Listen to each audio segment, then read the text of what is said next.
The extraordinary variety of plants and animals on Earth make our planet unique.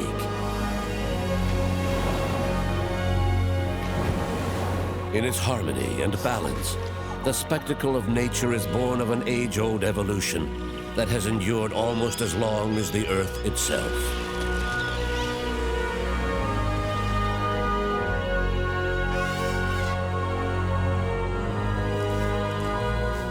To date, scientists have discovered nearly 2 million species. But this represents only 15% of life on Earth. Huge swaths of this planet's biodiversity are completely unknown, especially in our forests and oceans. Biodiversity produces oxygen, provides food for plants and animals, and helps to purify the soil and water. Our forests and oceans play an essential role in regulating climate, allowing billions of organisms to celebrate life on Earth. But this fragile balance is threatened. Our lives depend on biological diversity. Species and ecosystems are disappearing at an unsustainable rate. We humans are the cause. We stand to lose a wide variety of environmental goods and services that we take for granted. Researchers believe that the Earth is undergoing one of the most significant mass extinction events in its history, caused by our civilization. Our expansion is affecting the ecosystems of all other species. We are changing our world, and species are disappearing. As humans, we can have a drastic effect on this planet. We can't just do things and not think about the long-term consequences. It's a serious issue. We need to change minds and change attitudes towards nature. Human impact on biodiversity has greatly increased since the start of the Industrial Revolution during the 18th century. Massive technological and economic development have driven the expansion of our civilization across the planet. The Earth's population has grown from 700 million to 7 billion in less than 300 years. Worldwide, humanity has become a phenomenal force. Greenhouse gas levels have not been this high for over 1 million years.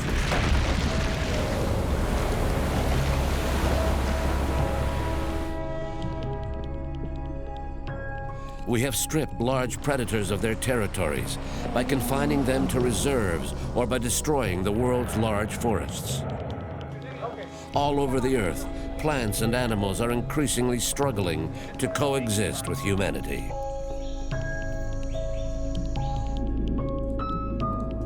Every day, nearly 130 species go extinct, probably one of the highest rates of extinction the Earth has ever seen.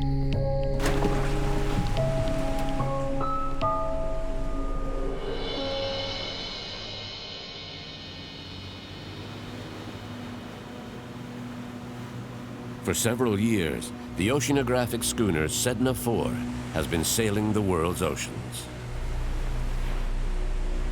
After expeditions in the Arctic and Antarctic, its crew has now embarked on a 3-year voyage around the world. During their mission, 1,000 days for the planet, they will meet with scientists who have dedicated their lives to protecting biodiversity. Mission leader, Jean Lemire. We set sail for Central America, a region with one of the highest diversity of species in the world.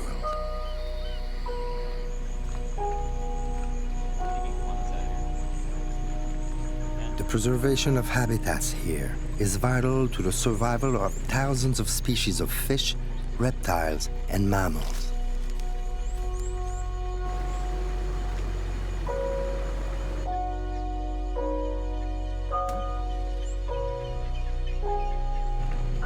Here, the many shapes and bright colors of biodiversity stimulate our desire to protect them even more.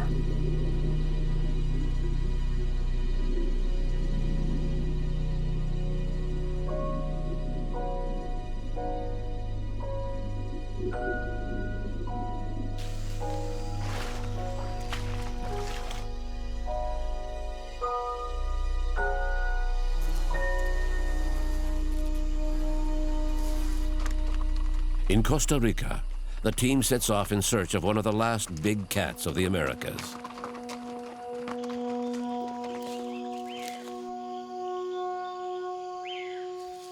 These top predators in the food chain help control populations in their ecosystems. Scientists call the jaguar an umbrella species. By protecting it, the balance among all the other species that share its habitat is also protected. Unfortunately, the jaguar is threatened. Humans hunt its prey, and farms, ranches, and ever-expanding urbanization are fragmenting its territory. In less than a century, the jaguar's habitat has been cut in half. Today, it is confined to pockets of land that are becoming smaller and smaller. Maintaining connections among these pockets of land is essential to the genetic health of the species, because jaguars are part of a single extended family that stretches from Mexico to Argentina.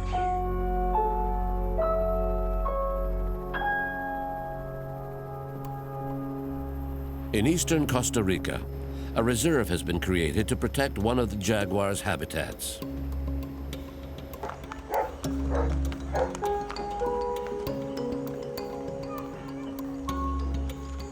This is a private reserve that regularly attracts scientists such as biologist Jose Gonzalez and Jan Schipper.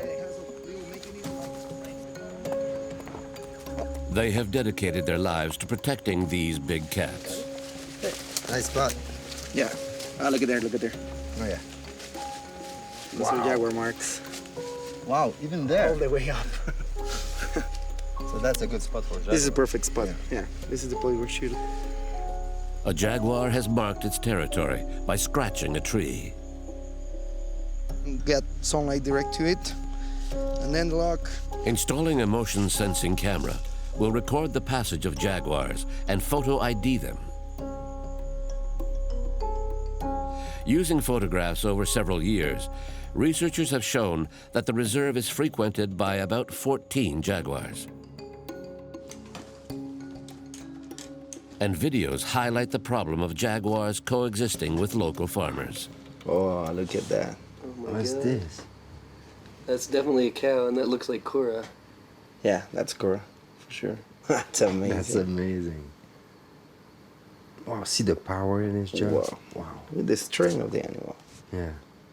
So I suppose that, you know, when a jaguar cut a cow like this, it brings lots of conflict. Yeah, because that's the basis for conflict, people hunting jaguars in revenge. But on the other side, it is also a consequence of problems because people is hunting the prey base. So that's why they go out and hunt cattle, because they don't have anything else to eat. Jaguars are more and more threatened because the increased conversion of virgin forest into livestock pasture reduces the prey available to them.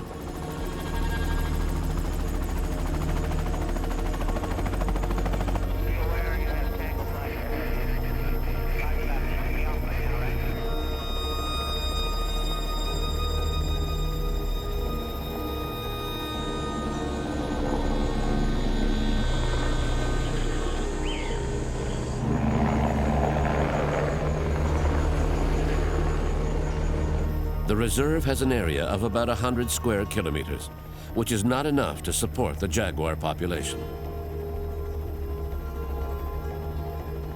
Today, the reserve is bordered by a nearly continuous succession of pastures and cattle farms.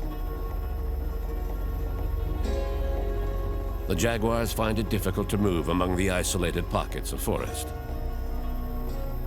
You can see there's only little patches here and there of forest with agriculture, clear-cut areas for cattle and so forth. Pastures obviously has very little value in terms of a jaguar being able to cross.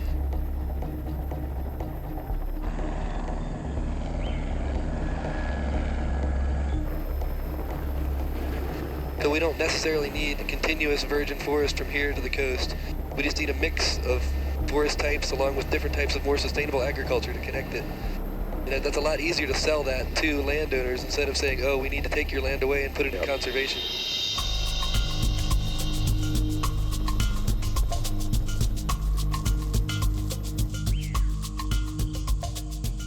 The challenge for scientists is to protect the jaguars when they leave the reserve's boundaries.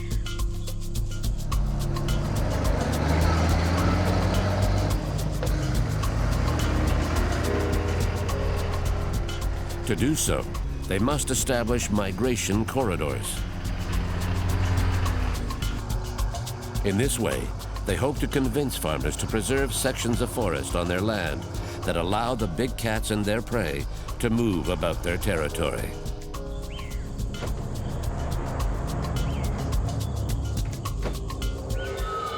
But first, they must capture one.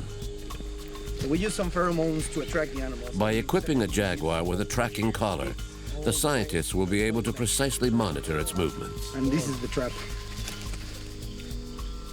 So it has a little mechanism like right in the bottom. We're gonna check it right now just to see if it's working fine. If jaguars disappear, what we're gonna see is just overabundance of many other species, probably changing entirely what we know as biodiversity right now. So it's a huge change that is gonna occur. That probably also works when you don't have sharks in the sea. The entire community changes.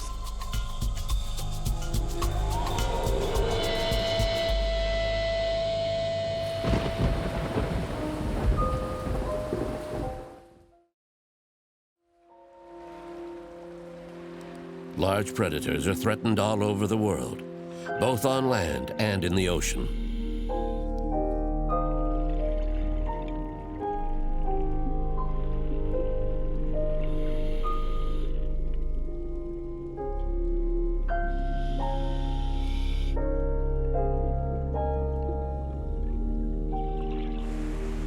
In recent decades, populations of sharks, tuna, and swordfish have declined by 90% around the world. During this same period, fishing intensity has increased dramatically. More and more, ecosystems are suffering the consequences of this overexploitation.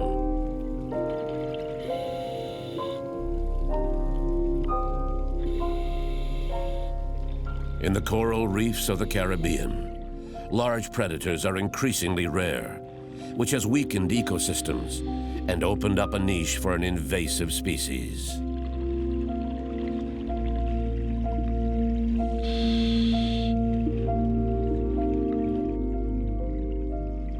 The lionfish.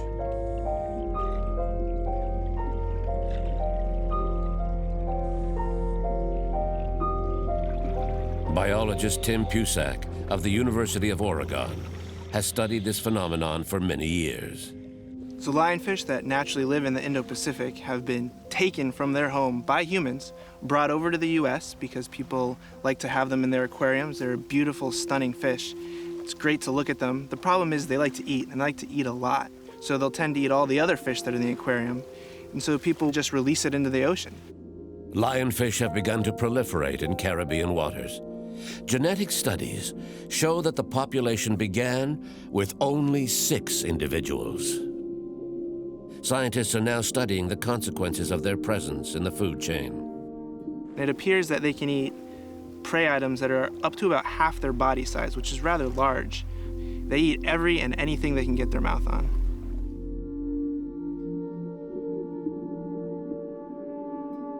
Studies have found that a single lionfish could reduce the number of small coral reef fish by about 90%, so they're having a drastic effect, much greater than any native fish would have. The smaller fish eaten by the lionfish generally consume large amounts of algae. With no fish left to eat the algae, they proliferate to the point where they suffocate the reef.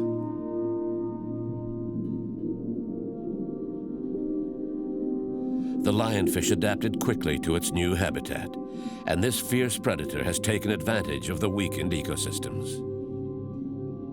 Populations exploded since the 1990s and now extend throughout the Caribbean, into the Gulf of Mexico, up the eastern seaboard of the US, and working their way down the coast of South America.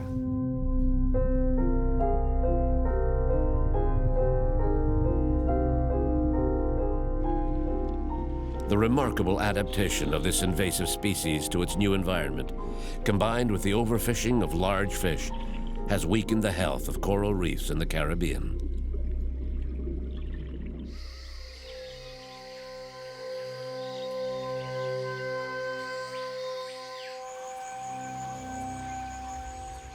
Panama has not been spared the influx of invasive species, which are weakening some of the world's richest ecosystems. These ecosystems are home to nearly 50% of the world's amphibian species. Frogs occupy one of the most important niches in the food chain. They consume large amounts of harmful insects and serve as food themselves for many species of reptiles, birds, and fish. In the field of medicine, they have also led to the development of antibiotics and are important in cancer research. Over the past 250 million years, they have withstood many catastrophes affecting life on Earth. But today, frogs are in trouble. A mysterious disease is attacking them where their numbers are highest. To make matters worse, these frogs are also weakened by insecticides and habitat loss. In just a few years, over 100 species have gone extinct. A few years ago, biologist Edgardo Griffith used to come to this river to study frogs. I used to find 56 species of frogs around this stream alone. And now can't hear anything, really, you know. The cause of this sharp decline? An invasive species. A mysterious fungus called chytrid has invaded the rivers of Panama's mountains. The fungus arrived in 2005, killed 90% of the amphibian community, in some cases 100% of the individuals of certain species. Came, kill, stay, and at the same time it's moving eastward, but it's also coming up from South America. Found in Mexico as early as 1972, the disease spread to Central America. Other infection sites have been found all over the world. Today, over a third of the world's 6,000 known amphibian species are threatened with extinction.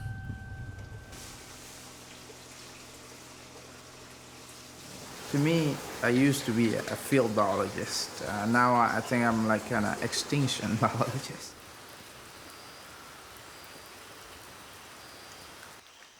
For scientists, time is running out. Edgardo and his colleagues are trying to capture living frogs in the hopes of learning more about the disease. They organize regular searches in Panama's rivers.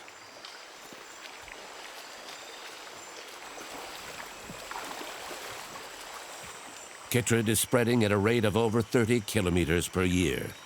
Scientists are trying to understand how it spreads from region to region.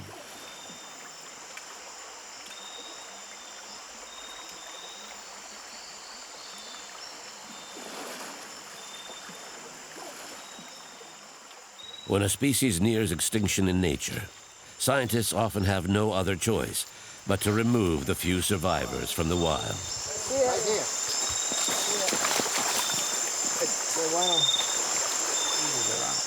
This one might be one of the species that we need to focus more into it and see why they survive, you know.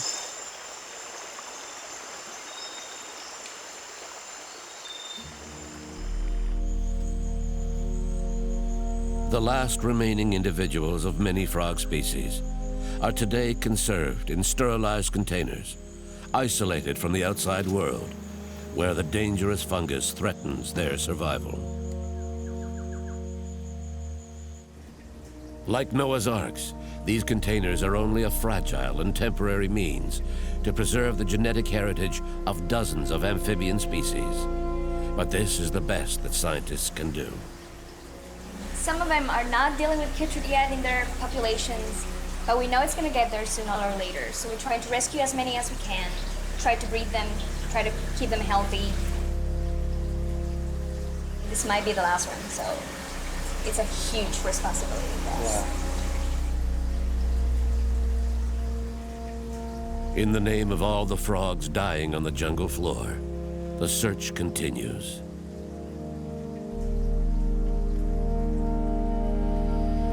Long considered among the most ideal frog habitats, Panama's forests are now a real threat to their survival.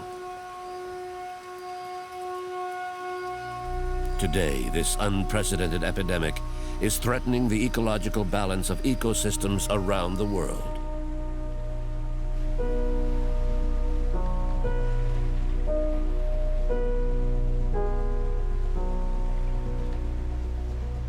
In the Cayman Islands, it's increasing human population that is harming habitats. Over half of the original environment has been destroyed. The population of the Cayman Islands is doubling every 12 years. What that means is the footprint on the land here that's taken over by humans is doubling every 12 years.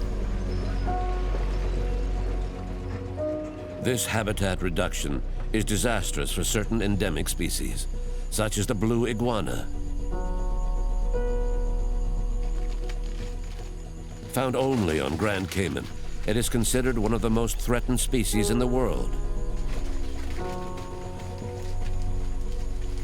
As the island's largest herbivore, the blue iguana eats large amounts of fruits and flowers, which helps to disperse plant seeds over large areas. This is vital for maintaining the island's delicate plant diversity.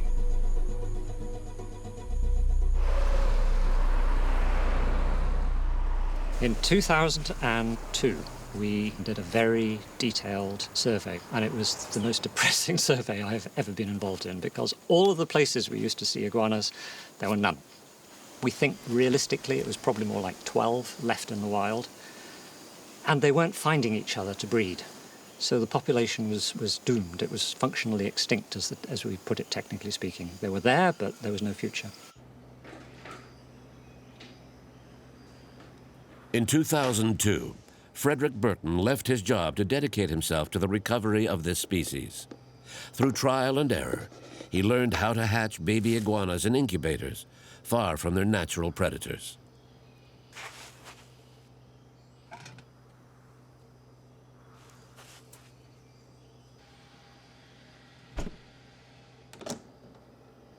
When they hatch, they're tiny, they're about this long, but they grow very, very fast. And by the time they're 2 years old, they're naturally predator-proof, effectively. They get too big for the native snakes. Oh, this is the captive facility. You have a few hundred iguanas in here. The young iguanas are given refuge at the Grand Cayman's Royal Botanical Park. Breeding adults, responsible for the proliferation of the species, are also kept here. They have a need for a lot of space. I mean, we found this out. Originally, when we built this facility, we thought this was all we needed. And then we discovered they needed more space. We studied them in the wild, and then we found out, whoa, an animal like this would probably have a territory of maybe an acre or something like that. We have the 2-year-olds that we're going to put out. So Jean, these are the cages where we have the 2-year-old iguanas, the ones that we're getting ready to release into the wild. It is now time for these young iguanas to take their true place in nature. But will this new captive-born generation succeed in recolonizing Grand Cayman's weakened environment? Next one. Nice. So you will sleep there for tonight, right? Yeah, they'll be hanging in the backpacks, the same backpacks we're going to take in the morning. So they'll cool down and they'll be fine, ready to go.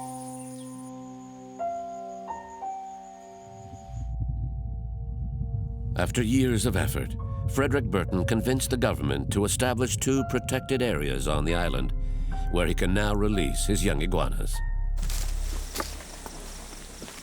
So Jean, we are on the boundary now of the Collier's Wilderness Reserve. This is the protected area on our left now. It's not huge, but the island isn't big, yeah? By protecting the reserve from the assault of development, Frederick Burton has protected more than just the iguanas, because dozens of other threatened species also live here. We will get rid of our packs here, and we just take the iguana in. Here you go. Here's the okay. Here's the box.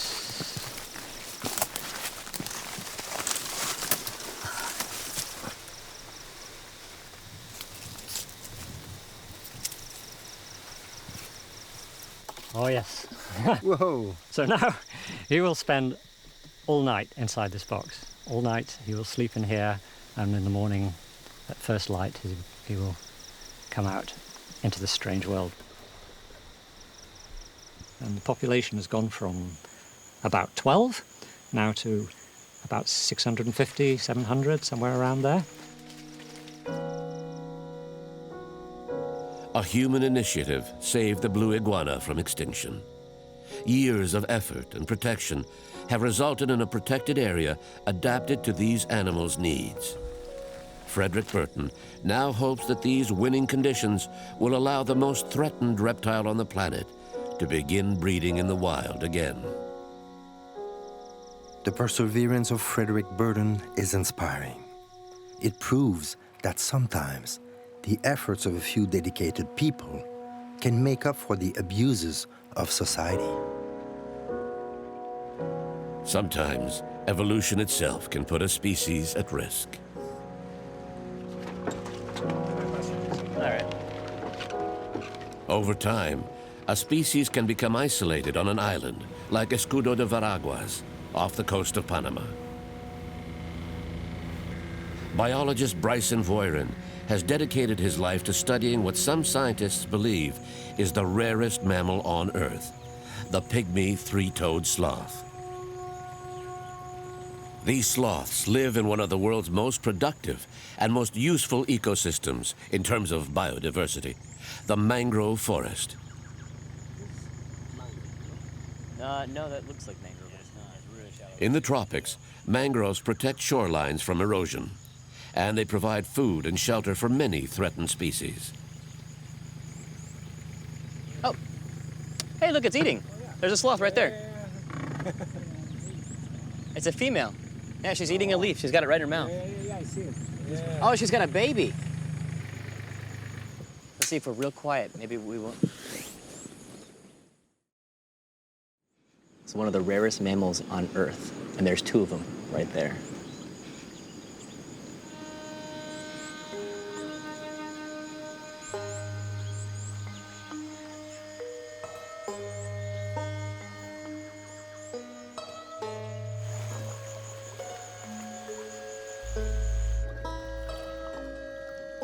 The pygmy three-toed sloth is found only on the island of Escudo de Veraguas. Discovered in 2001, it was immediately classified as critically endangered.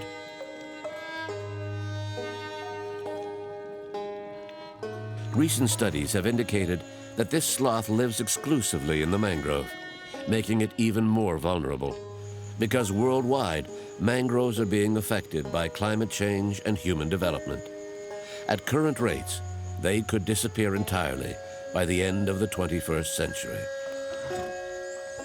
Bryson Voirin is concerned about the survival of pygmy sloths because studies show that there are only 63 of them. During his last expedition, he attached radio collars to 10 sloths. Bryson expects to find them in the mangrove because the animals move very little and use the natural camouflage of the mangrove to avoid predators. Oh, wow.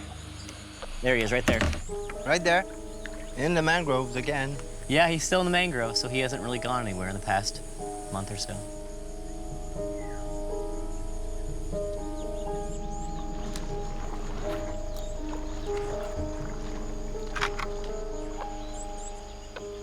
In the days that follow, he finds 9 of the 10 pygmy sloths, all in the mangrove.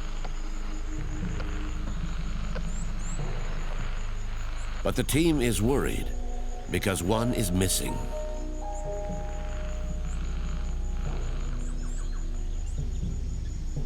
Sebastian. Jean. Hi, Jean, Sebastian. Hi, Sebastian. Yeah, we're just at the end of the mangroves. We We lost our signal a little bit. We're gonna need some help. Okay.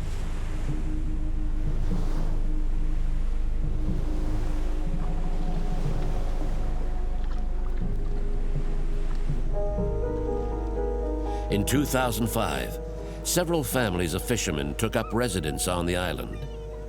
¿Has visto aquí perezosos en los bosques? ¿Sí?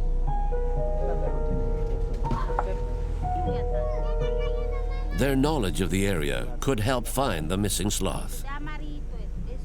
It doesn't really bother. Hay mucho. Hay mucho. You think that the one that live in a mangrove, they live in a mangrove, but there is a lot more right behind in the jungle here. So let's check in the forest for sure. Yeah, definitely. Muchas gracias. This surprising information contradicts previous studies indicating that the mangrove is the pygmy sloth's sole habitat. Bryson decides to search in one of the channels leading into the forest.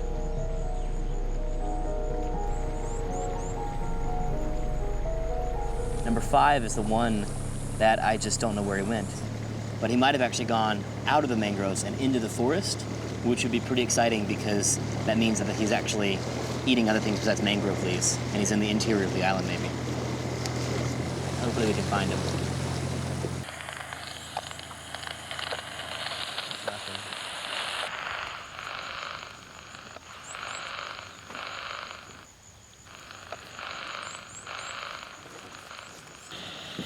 All right, I got him on the 900 frequency. Hear that chirping? That's the sloth. So he must be straight back that way.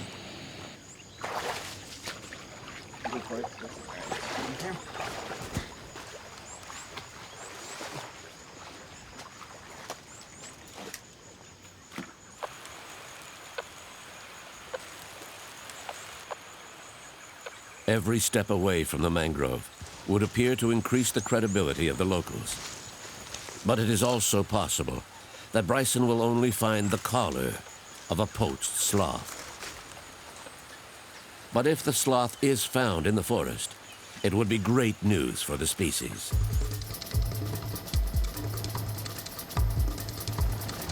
In nearby Costa Rica, Jan and Jose have yet to catch a jaguar.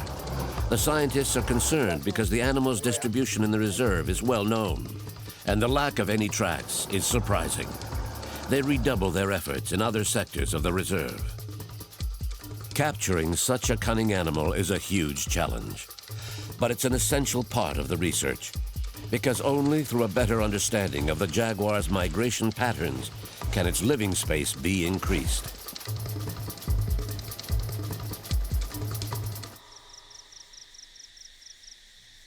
On Grand Cayman, Frederick Burton and his blue iguanas have benefited from their protected habitat for nearly 2 years.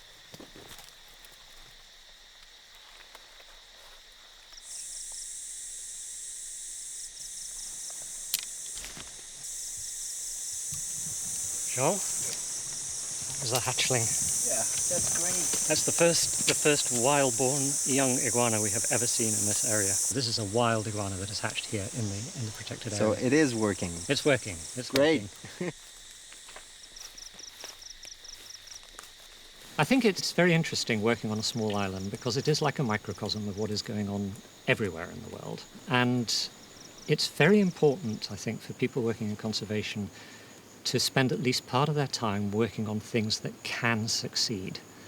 It's important for personal motivation, but it's also important for the way that conservation is presented to the world. People get very tired of hearing bad news stories all the time. The wild birth of a baby iguana is a triumph of nature.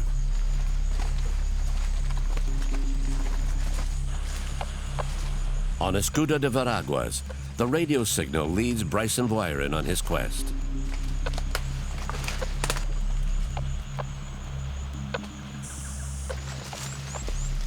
Yeah, you could just see her fur.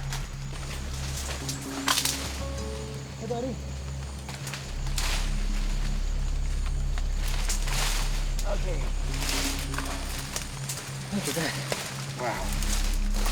Whew, Victoria. Hey. Whoa, you're looking big. Oh, man. That's great. Oh, she looks great. Look at her. Yeah. That's great. She looks like she's been doing very good here in the forest and not in the mangroves, so she looks very healthy.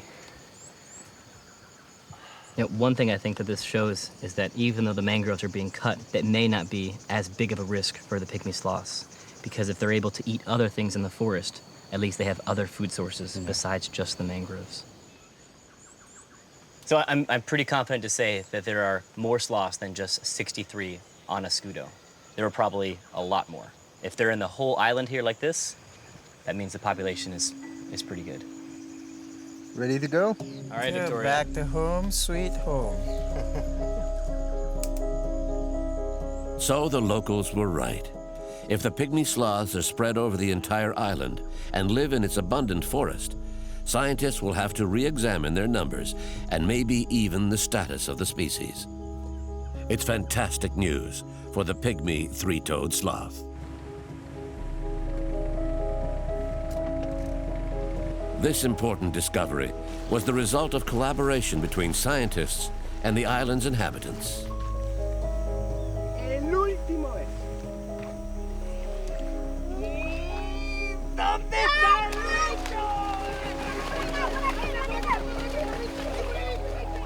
But the happiness of this day is short-lived. Not far away, a nasty surprise awaits the scientists. A green turtle, another endangered species, is trapped in the dugout of a group of poachers. So they're on the island, you know, so they're probably gonna cut it up, smoke it, and then they will cook it slowly. And they'll finish with it. And this animal can stay at least a week before he starts to get weak. Do they really know what they're doing? I really think they really know what they do. The police would come around here maybe 1 or 2 times in a month, just pass around looking for drugs people, but they really don't looking to see if people killing sea turtle.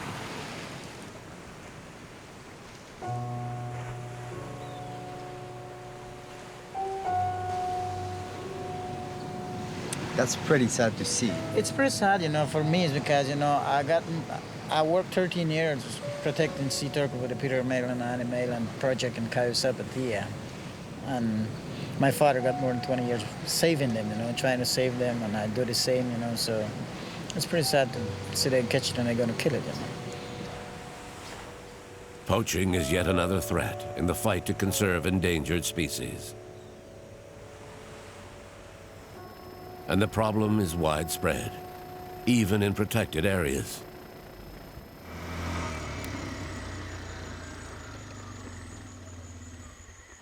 So? Bad news. Nothing? Nothing.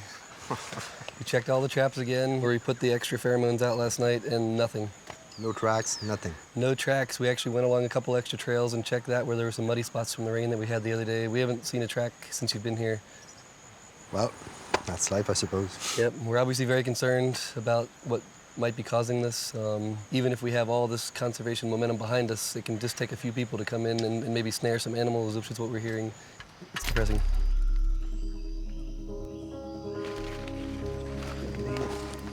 But where are Cora and the other jaguars?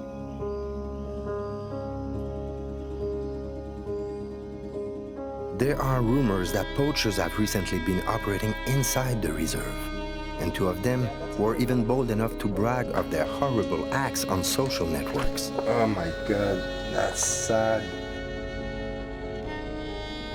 It's a catastrophe for the local population, which numbers only 14 jaguars. How far should we go to protect threatened species? A private militia patrols the reserve every day. Around here, they don't mess around when it comes to conservation. There are rampant rumors that up to 11 jaguars have been killed in the region, possibly even within the boundaries of the reserve. Jaguar skins have been found on the black market. It makes me sad because it's as if they were threatening members of my own family. So I don't know what we're going to do with these poachers. So much work, love, and sacrifice over so many years, only to see our jaguars killed. We're going to return to the mountain and try to find these hunters who shoot at anything that moves.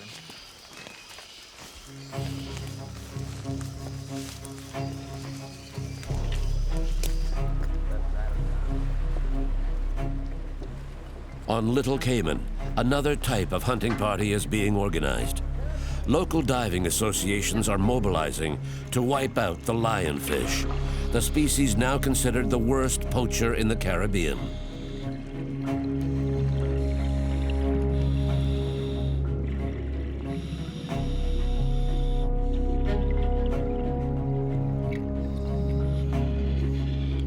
But the divers must keep up the hunting pressure if they are going to neutralize this invasion, because lionfish reproduce extremely quickly. This is not sustainable.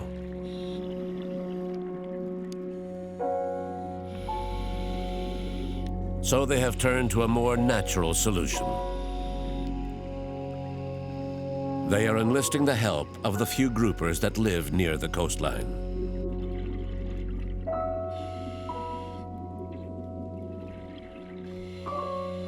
Little by little, they are training them to hunt the invader.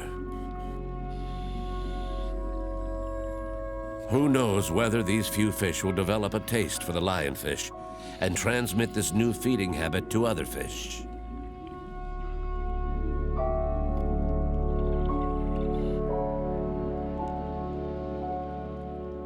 Earth's ecosystems are today weakened and threatened by a variety of external pressures.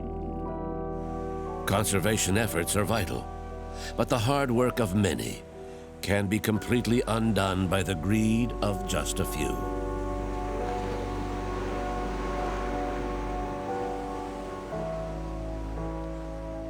Buying the turtle's freedom cost only a few dollars. A modest sum given the situation. We even wondered if we were not trying to appease our own conscience in the face of so much indifference.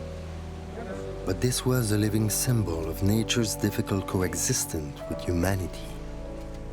We just couldn't leave it there and do nothing.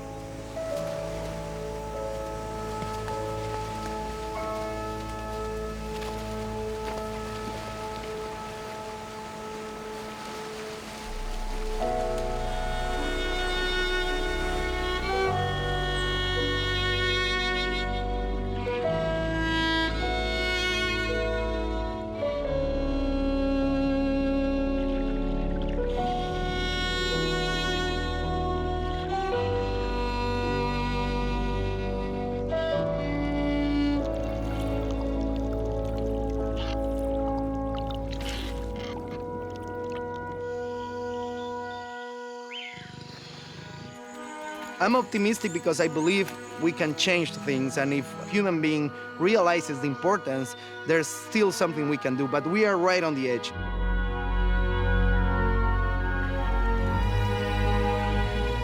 The coral reef system could be in dire straits, but we need to take efforts in order to mitigate these, and we can stop fishing larger fish and keep them on the reef, and it's important that we do it now. I'm not really sure which species will survive and which will survive in the future, but I think life will find a way.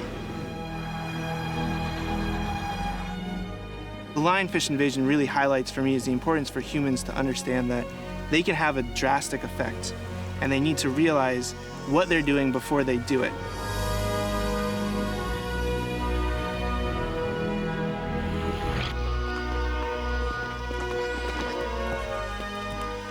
When you're in a forest with predators, it gives you a new respect for life. It gives you a new respect for the connectivity of all things. You actually feel like you're not on the top of the world. Maybe that's where we should begin, is to not just educate people in the classroom, but take people out of the classroom into what's left of the wilderness so that we can actually save it. Once you inspire people and educate them, I think then they'll start to care more about it and help protect it.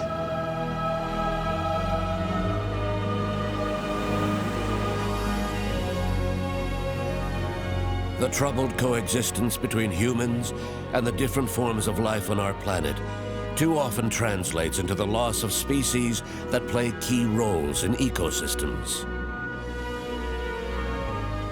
Perhaps we can draw inspiration from the remarkable work of scientists who dedicate their lives to preserving endangered species. Humanity has a duty to re-establish a harmonious relationship with nature, and do it soon. It is within our grasp to sustainably and harmoniously develop the Earth's resources. But time is running out if our legacy to future generations is to inspire a wave of change and a new attitude, one of respect for biodiversity and the essential harmony among all forms of life.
The extraordinary diversity of life on Earth reveals itself in a stunning variety of shapes and colors that paint a unique picture of our planet. Over the eons, plants and animals have evolved to interact with each other in an exquisite balance to form the great tree of life.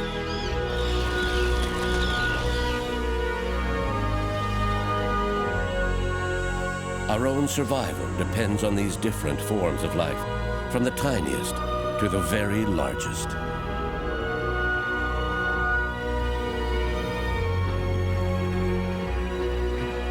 Biodiversity provides natural services that allow different forms of life to breathe, eat, and reproduce. It regulates the planet's climate and purifies its soil and water. This extraordinary diversity of species, which interact in equilibrium in Earth's various ecosystems, is the very foundation of everything in our world. But unchecked exploitation of the Earth's resources is now threatening this balance. Biodiversity is not just this abstract concept in halls of science. It's the living underpinning of our lives. And I think in 100 or 200 years, when lots of our geopolitical melodramas have been forgotten, I actually think the world is going to judge this moment that we're in now very much on how we grappled with this issue. So it's exciting to be a part of it at the same time. The first forms of life arose in the oceans about 3.8 billion years ago.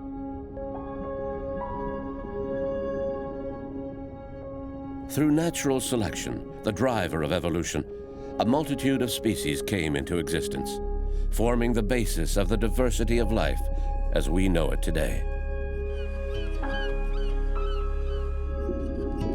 But this biodiversity is now threatened. If nothing is done to correct the situation, between a third and a half of all living species could disappear by the end of the century.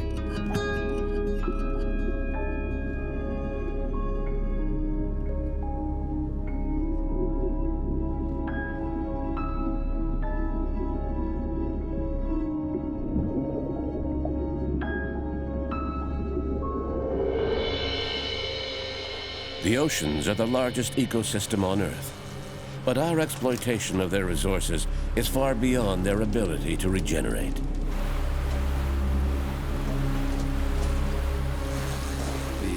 The fishing techniques we use today are like warfare, a war we are waging against fish. It is estimated that 87% of the Earth's oceans are overexploited or exploited to their limits by the fishing industry. The way fisheries are controlled out here in the open sea, it's no man's land. It's everyone take all. Everything is for free. The spectacular growth of industrialized fishing has caused an alarming decline in fish stocks, a decline that threatens the very survival of the fishing industry. If we would be to take all the subsidies to the fishing fleets, most of those fleets would stop the day after. In recent decades, stocks of large fish in the world's oceans have plummeted by 90%. These large predators are essential to the balance of marine ecosystems. All the data says we have a big, serious crisis. But what I like to say is that extinction is only inevitable if you watch it on TV.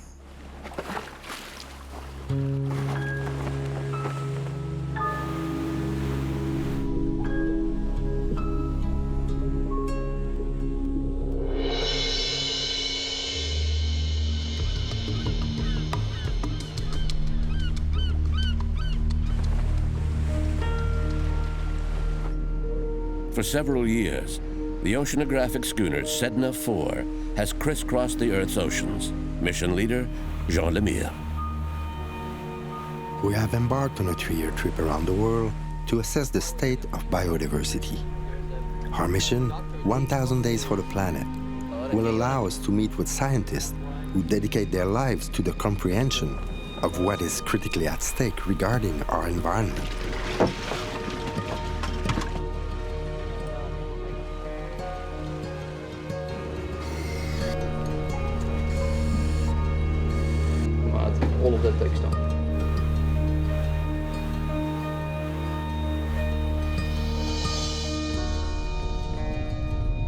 The Sedna heads to Costa Rica in Central America, where the economy depends in large part on the extraordinary biodiversity of its national parks. Every year, tourists from around the world come here to get in touch with nature.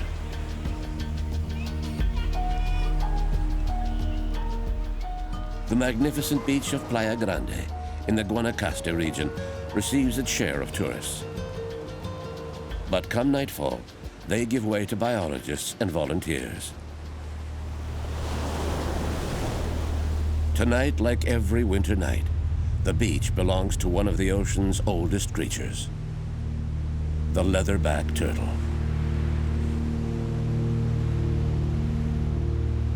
At high tide, this female has come to lay her eggs, as her ancestors have done for nearly 100 million years.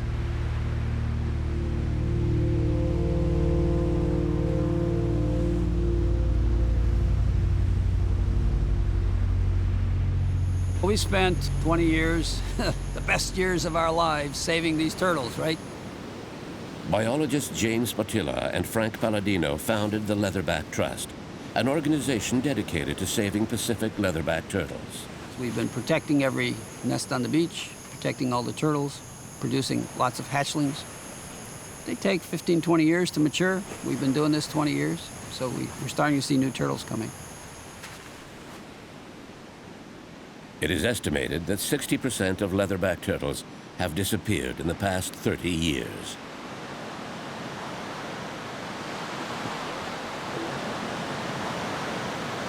She looks to be about 145 centimeters long, probably around 18 to 20 years of age, and she's finished nesting. She's now in the process of early bearing, but you can see how delicately she's using her hands to pat the sand down and to pack it so that the eggs are in a nice location, and then she will start to camouflage and cover all around here. And in 60 days, hopefully at this point, some turtles will dig their way up and out and head out back out to the ocean.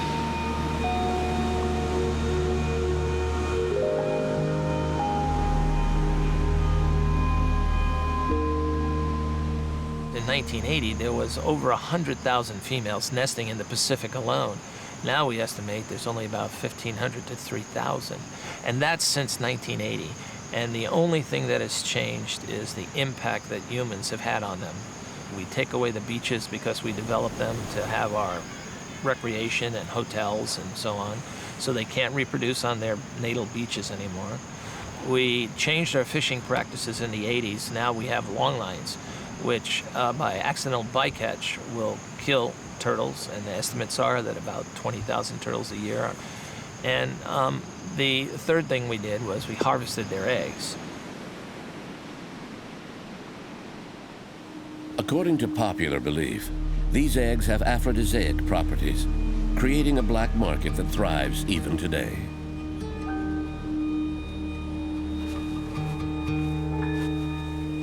In California, especially along the Pacific, they have swarms of jellyfish, and they say, we never had swarms of jellyfish before. And I tell them, you've taken the major predators of jellyfish out of the ocean. Where there used to be 100,000, now there's only 1,500. And each of those turtles would eat an estimate of 90 kilograms of jellyfish a day. And not only do those jellyfish have an impact that we have to close the beach because you're going to get stung, but they eat the little fish in the ocean that grow up into the big fish that we like to catch and eat. So the more jellyfish you have, the more problems there is also. So when you say, are leatherbacks important to save? I say, well, there's a good example for you. Right here on the tag, it tells you what time she came up, when she started digging, when she's covering. She did lay 49 eggs. We know what season that she has come in. There is a cohort of 4 or 5 females that have nested here for 4 different seasons, and it's almost 20 years apart from the first time we've seen them to this time. So we know an awful lot about the demographics of these turtles.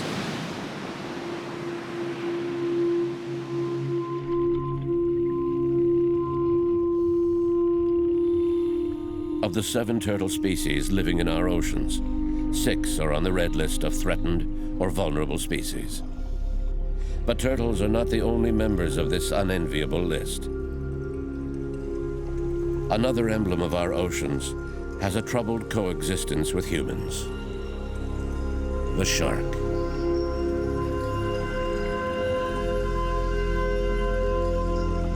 Sharks have existed in our oceans for over 400 million years. Yet today, about a third of the world's species of sharks and rays are threatened with extinction, primarily because of overfishing.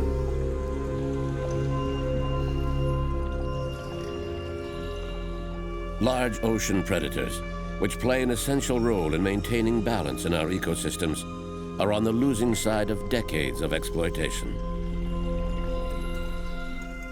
There are recent scientific publications that say that, in general, all marine predators have declined 90% in the last 50 years. So, you know, it's not looking good. Biologist Randall Arauz is internationally recognized for his efforts to protect Costa Rica's turtle and shark populations. As an activist, he uses every means at his disposal to raise awareness of the catastrophic decline of turtles and sharks around the world.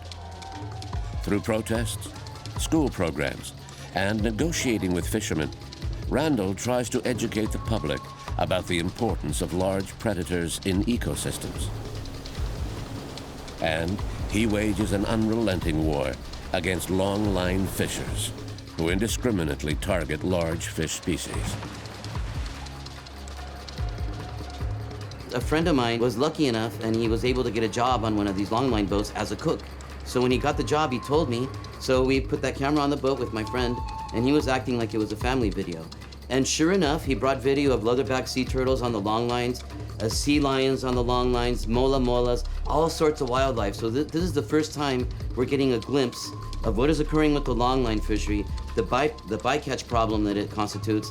And at the very end of the video, they pull up a shark. They hack off the fin and they throw the shark back into the water. And I was just stunned. Like, what was that? What just happened? What Randall had just witnessed for the first time was the cruel practice of shark finning. In its most barbaric form, the shark is dragged onto the boat, where the fishers hack off its fins and tail.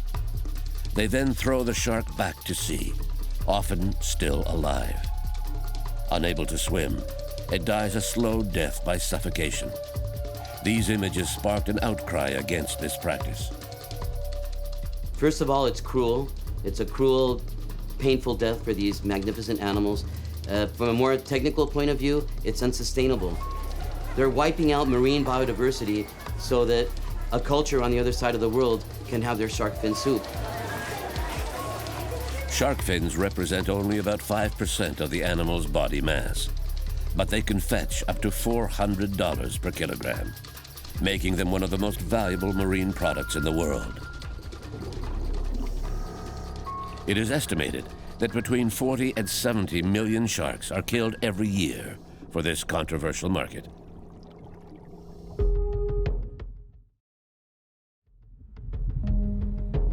The Sedna stops on the island of Fayal in the middle of the Atlantic.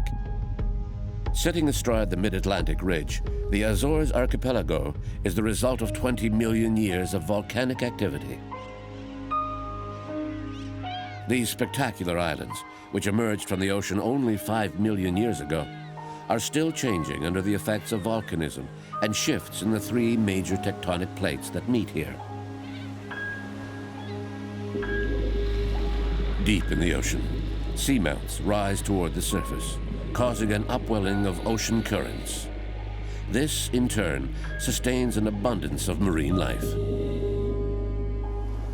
The exceptional richness of these waters attracts many different species.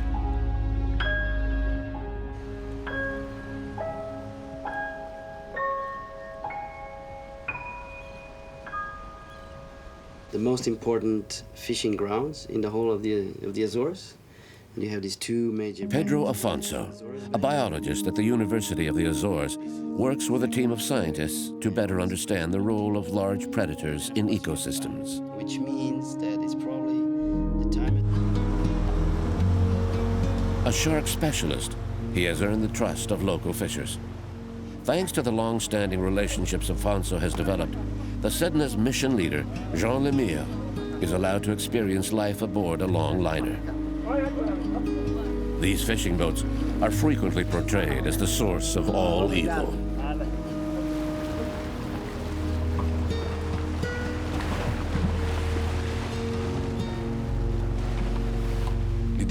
Our old ideas of the sea and products of the sea are a thing of the past. The fishing techniques we use today are like warfare, a war we are waging against fish. This long liner alone will cast nearly 100 kilometers of line, containing thousands of baited hooks. The line is reeled in every 12 hours over the next 3 weeks. This represents over 40 periods of intensive fishing, regardless of conditions.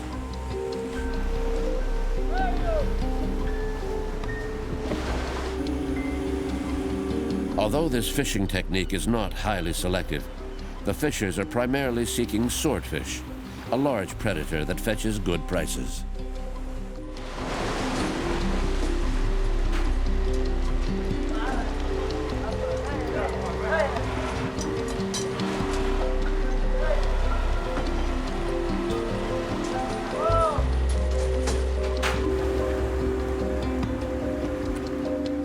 Fishing boats have operated in these rich waters for years.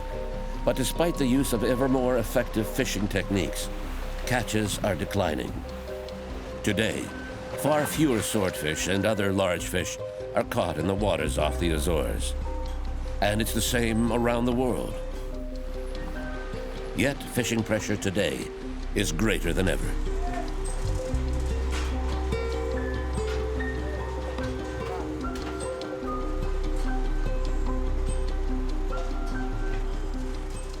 The largest fish are preserved on ice to supply the insatiable market for fresh fish. Since a fishing trip lasts at least 3 weeks, the fish sold in supermarkets have often been caught a month earlier.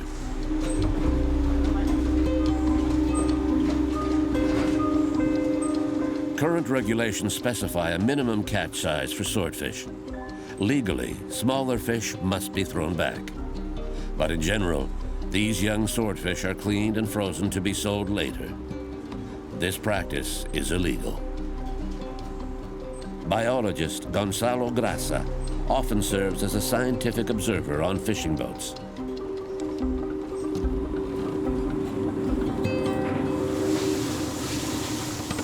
How can we avoid that situation where, you know, they are catching fish that are too small? That's probably difficult, right? Yeah.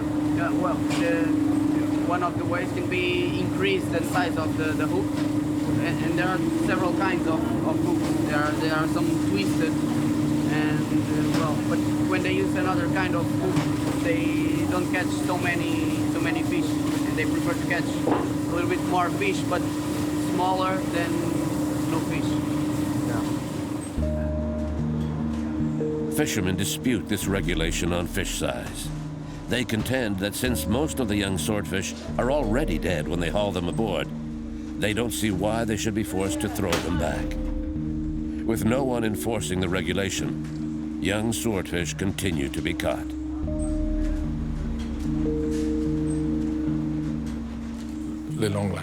Long lining is fishing at an industrial scale. It's a perfect example of everything that's wrong with fishing. It's a world unto itself, where companies do practically whatever they like. It's like a city without a police force that's controlled by gangs and mobsters. It's incredible. The major decline in swordfish stocks has given rise to a new market: shark fishing. Long viewed merely as accidental catches, what fishermen call bycatch, sharks were thrown back because of their low market value. But the expansion of the lucrative shark fin market has changed all that. The fishery, at least in the Atlantic, shifted from a swordfish fishery to a blue shark and swordfish fishery. And actually nowadays, the European fleet depends on the blue shark to make a living.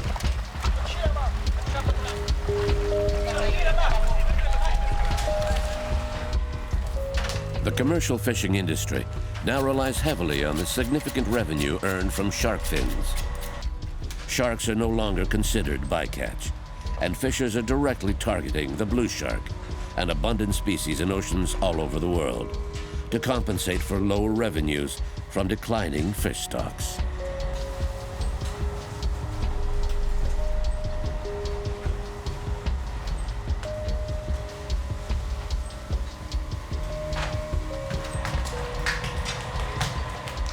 Unlike swordfish, most sharks are still very much alive when they are hauled aboard.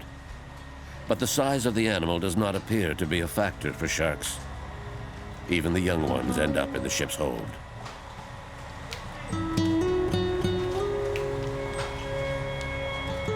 The way fisheries are controlled out here in the open sea, it's no man's land. It's everyone take all. Everything is for free. And that isn't changing yet. And I think that is something that many countries have to work on. The United States, the Economic Union, Australia, which is a big fishing nation. And, you know, we need to get together and change the way fishery policy is established. From a regulatory standpoint, there is a huge difference between the kind of shark fishing done on this longliner and finning, the practice of removing only the shark's fins before throwing the animal back to sea. Horrific images of finning have been shown around the world, and public opinion has turned against this cruel practice. More and more countries now ban shark finning. Our campaigns have had major impact in Costa Rica. For instance, we were able to create laws against shark finning. There's a real famous law now that you can only allow sharks to be brought to port if they have the fin attached to the body. And this law is known as the Costa Rican anti-shark finning law. And right now we have 6 countries following this law: Ecuador, Colombia, El Salvador, the United States. And right now in the Economic Union, there are discussions to also impose this law. You must bring the shark with the fin attached. And shark finners say, oh, you can't do that, because if the shark is frozen, you can't take the fin off. And we have proven in Costa Rica that it is all a lie. You can bring sharks frozen to port. You can remove the fin. It can be done. Whoever says it can't be done is because they're shark finning and it's very uncomfortable for them to do it any other way. When we started these campaigns, 400 foreign longline boats from Taiwan would land their products in Costa Rica every year. Now we're down to 70 or 80. Unfortunately, I don't think we can really call it a victory until we push them out of Central America and hopefully out of the Eastern tropical Pacific. Faced with increasing public pressure, shark fishers must now keep the entire body of the shark, which is frozen and sold. This major change to the regulations means that most of the fish is now utilized. In practical terms, this kind of shark fishing is completely legal. Before, the meat of blue shark was considered to be useless. Now we have a market to carry this meat, this protein, and distribute it as a wide variety of products, fish byproducts, from fish sticks to fish meal.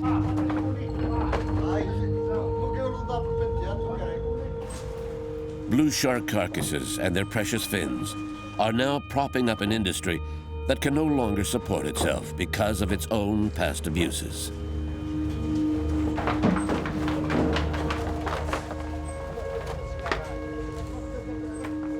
But what are the long-term consequences of intensive fishing on blue shark populations? The international agencies say that stocks vary between very overexploited in the Mediterranean Sea, for example, to intensively exploited in the Atlantic Ocean.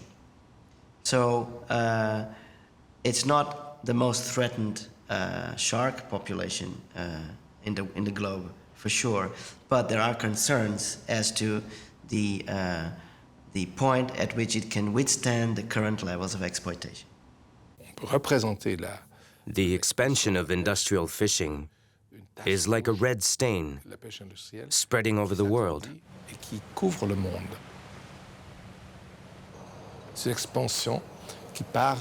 It starts in Western Europe, and Russia plays an important role, as does North America.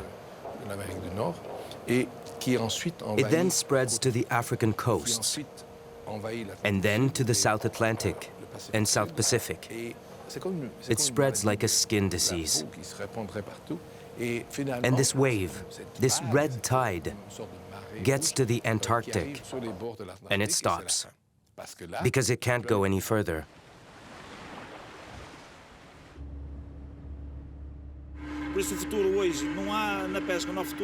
There's no future in fishing. Too many restrictions, and the finger is always pointed at us. No matter what we do, it's always our fault. So I don't see much of a future in it, especially shark fishing. No more sharks, no more fishing. All that's left is to break the ships apart and burn them.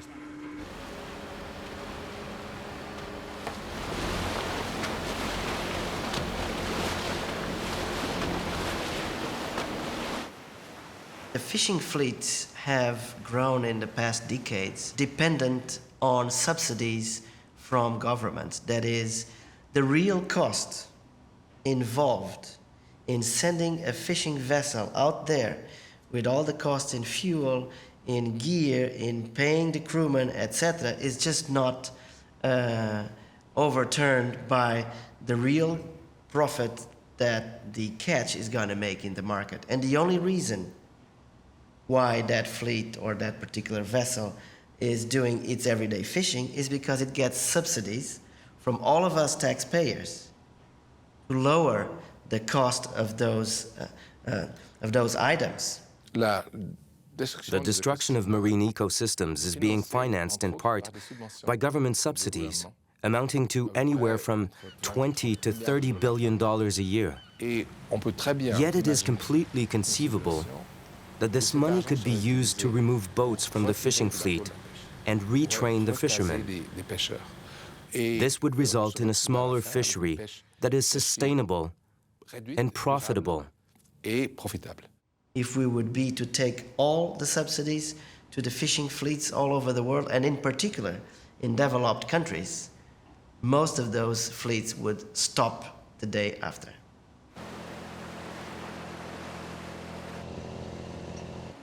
If the fishing industry is committing suicide, we must prevent that. But then we should declare it incompetent, if you will. If a system is not working, we should take charge of it, not let it spontaneously self-destruct.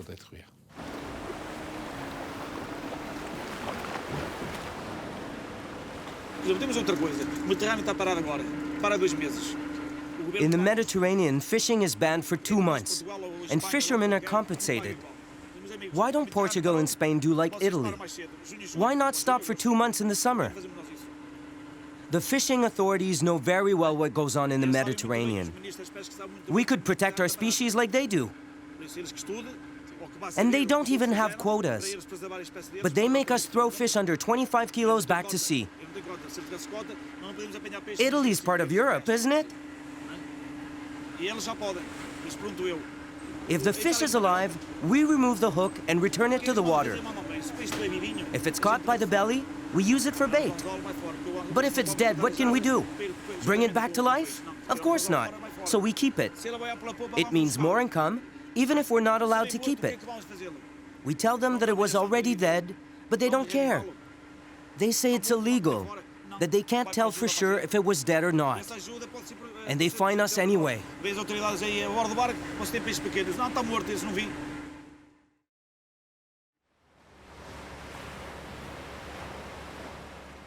The businessmen are in charge of establishing the policy. And of course, their policy is always considering their own pockets. What we need is fisheries directed with the public interest, with science in mind. How many boats can fish this resource? When should we stop fishing? Where should we not fish? And even if it hurts somebody's pocket, we must stop fishing. How am I supposed to make a living? Offer me a good job and I'll stop. Offer me a job that lets me come home at night and I'll take it.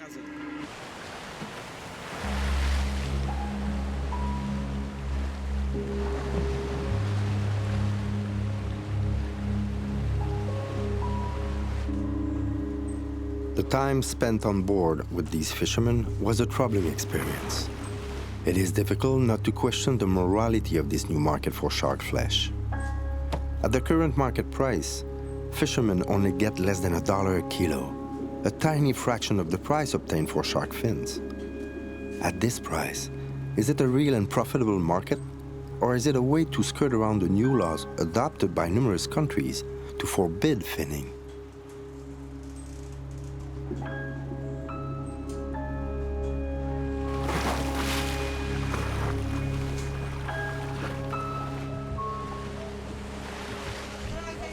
The good relation between fishermen and scientists is crucial to solve this big challenge we have in mind. First of all, we already talked about how important it is to get this crucial data. But there's no way you're going to get this crucial data without the collaboration between, the active collaboration between these two agents, because many times it's the fishermen that allow you to have access to those data. So that is absolutely crucial to start with. Secondly, the fishermen themselves have a lot of knowledge that very often is on the base of the scientific knowledge itself. So you will never get that knowledge if there's no trust between those two actors. So that needs to be part of the deal.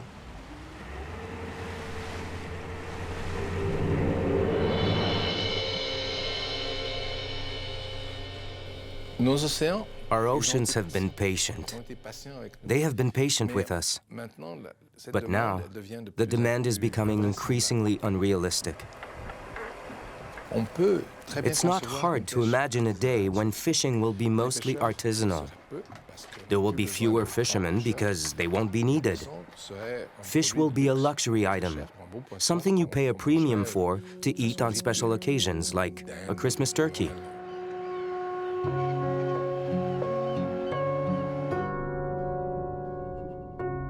The decline of fish stocks in our oceans has already begun. And if nothing is done to correct the situation quickly, this decline could reach alarming proportions. Globally, nearly 1 billion people depend on fish as their primary source of protein. So we must rethink our relationship with the seafood products we consume.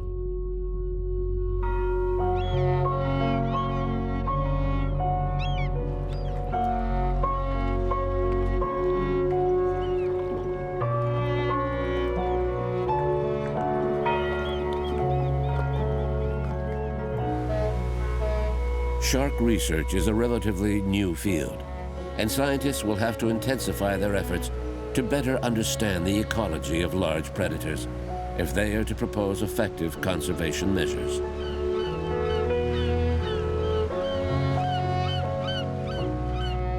Pedro Afonso and his team are trying to unravel the mysteries of the migration routes used by the blue shark. We know where are the juvenile grounds. There's also some good evidence about where preferred mating grounds are located, but it is the pupping grounds that are still very elusive to science. We suspect that the Azores can be an area of increased pupping opportunities, only in a particular time of the year, which happens to be right now. The Sedna, a former fishing vessel herself, will be the scientific vessel for this occasion. Okay, so the goal of this mission, to capture a gestating female blue shark. There is an era of research on marine ecology and behavior before the advent of electronic tagging and another one after the advent of electronic tagging. The capacity of these devices to open windows into the life of these animals and into the significance of particular habitats is just too precious for us to leave it behind. Using satellite transmitters, scientists are able to gather an impressive amount of essential data, such as time and depth of dives, information about the physical environment, and, of course, detailed records of an animal's movement patterns.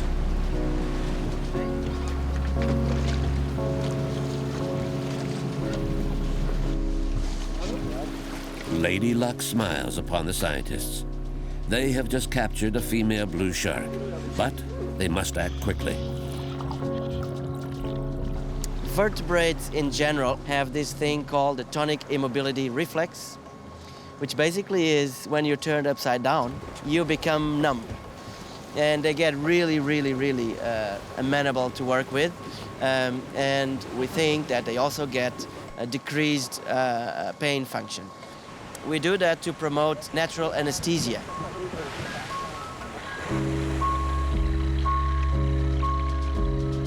The satellite beacon is attached to the shark's dorsal fin. Every time the animal surfaces, the emitter will send the data stored in its internal memory to the satellite.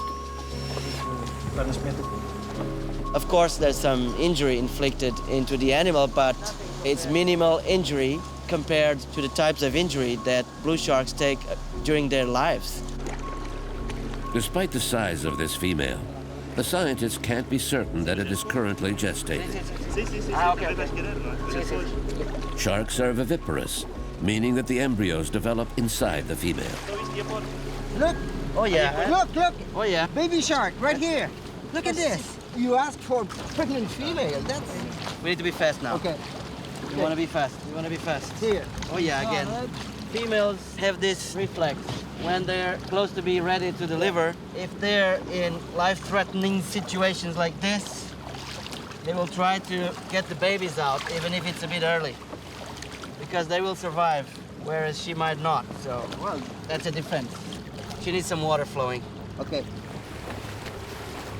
Okay. Stop. It's the kind of experience that provokes these contradictory feelings, right? On one hand, you're witnessing a rare event that actually tells you some very important information for the conservation of the species you're working with. On the other hand, we were a bit stressed as well because we didn't want to put stress in mom and on the little pups.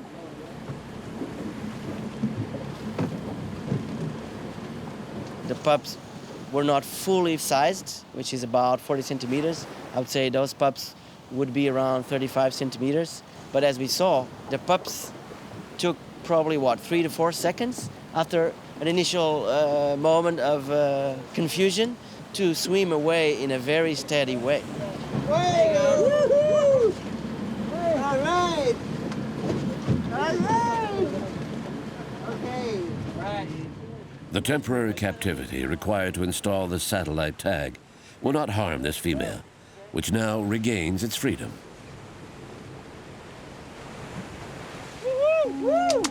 All right! The data collected by the transmitter will give scientists a better understanding of the shark's migration routes and help to better protect the species on fishing grounds, especially during this critical period of reproduction.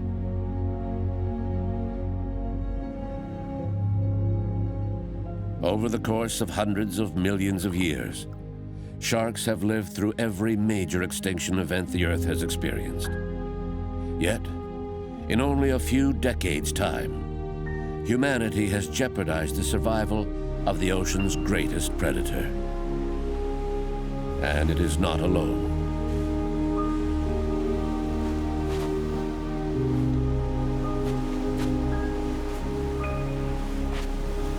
You have an opportunity to see a dinosaur come out of the ocean and do all these very intricate behaviors.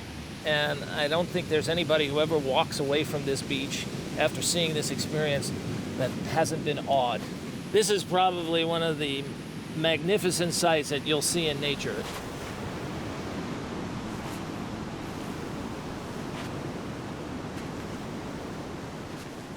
As adults, they don't have a predator, so they're very long-lived, but now they weren't living long enough to replace themselves.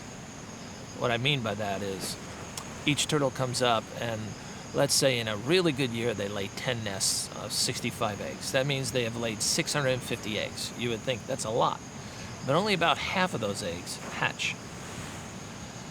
So that means there's 325 hatchlings. And now our data over the 20 years is showing that for 1,000 hatchlings that come up out of the ground, only one returns about 15 years later to start laying eggs. That means they have a 1 in 1,000 chance. So those 325 turtles that hatched in one season, that's not even replacing her. So she has to come back 3 years later, lay again. That's another 325. It still has not replaced. Has to come back in another 3 years, 9 years, or maybe 10, 11 total, because it's 3 to 4 years that they return. You finally have replaced the female, but you haven't replaced the male. So it takes a long time for these turtles to replace themselves. This leatherback turtle now returns to the sea, leaving her precious eggs behind, thus perpetuating a natural cycle hundreds of millions of years old. We have a national park with having a foundation raising donations, trained the local people, educated them, everything's great, and now climate change comes, just what we need.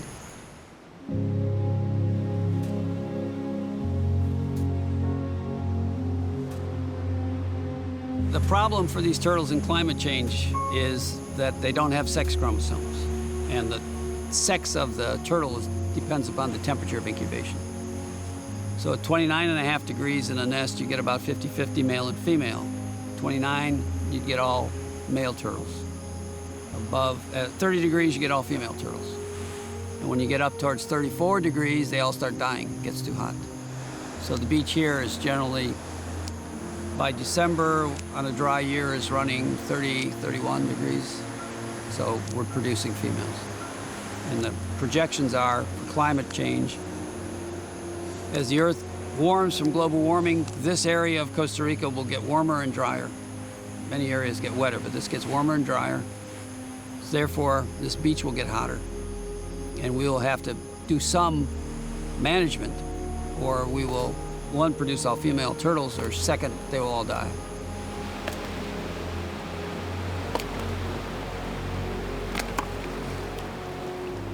Conservation measures alone are no longer enough to save the Pacific leatherback turtle. Soon, it will be necessary to artificially control the egg's incubation temperature to ensure the survival of the species.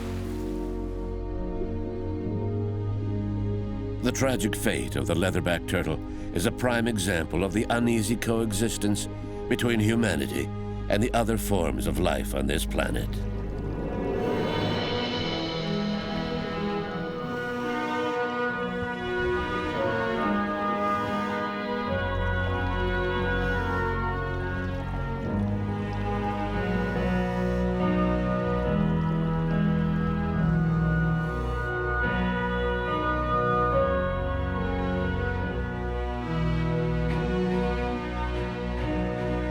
We talk about sharks are going extinct, turtles are going extinct, how important they are for the ecosystem, you know, and we go to meetings and we go to conventions. So all this talk and talk and talk, but no action. Scientists are saying we have another 40 or 50 years before it's all depleted. In our lifetime, we may see this big dramatic change, and let's hope we can stop it. We need everybody's help. I am a near-term pessimist and a long-term optimist. Now, in reality, all the data says we have a big, serious crisis. But what I like to say is that extinction is only inevitable if you watch it on TV. We need a more sustainable management of global fishing in the world. And that might take the exploitation of lower trophic chain resources, which can still give good protein to people and release a little bit our pressure on the top levels. So balanced harvesting is becoming a major hope in the fisheries science arena.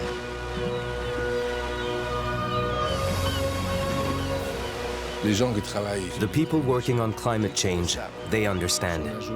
If we add acidification to the equation, it's the apocalypse.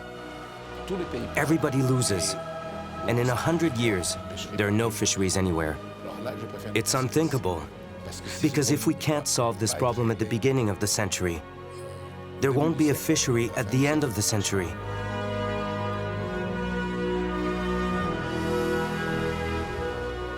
We are the passive witnesses to our own decline, but we are also the species that hold the solutions to the problems of our environment. The sustainable development of the Earth resources is possible, and it is perhaps our only hope. The conservation challenges are considerable, but it's not too late to act.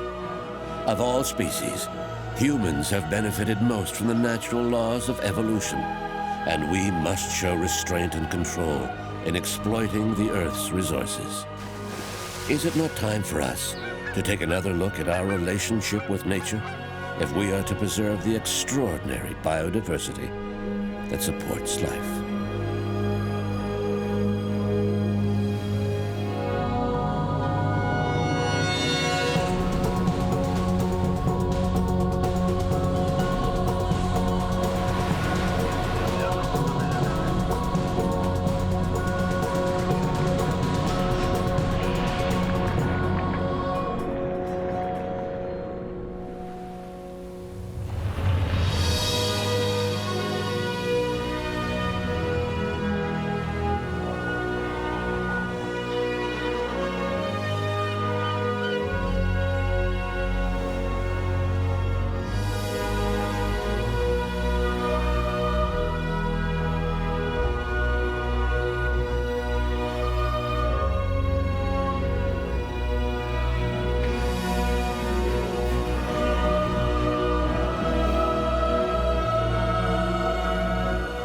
The extraordinary diversity of life on Earth is the result of a fragile balance that dictates the fundamental laws of life and allows different forms of life to interact, grow, and reproduce. The culmination of eons of evolution, life expresses itself in a colorful canvas that gives the Earth its unique character. Our own survival depends on this biodiversity, from the tiniest life forms to the very largest.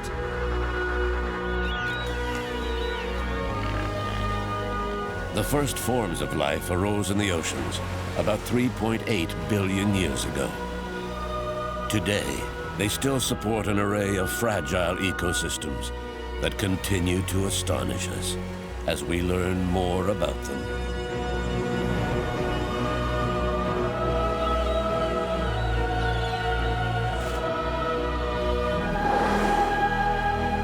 But our planet's biodiversity is threatened. Today, plant and animal species are disappearing at an accelerated rate, probably unequaled in Earth's history.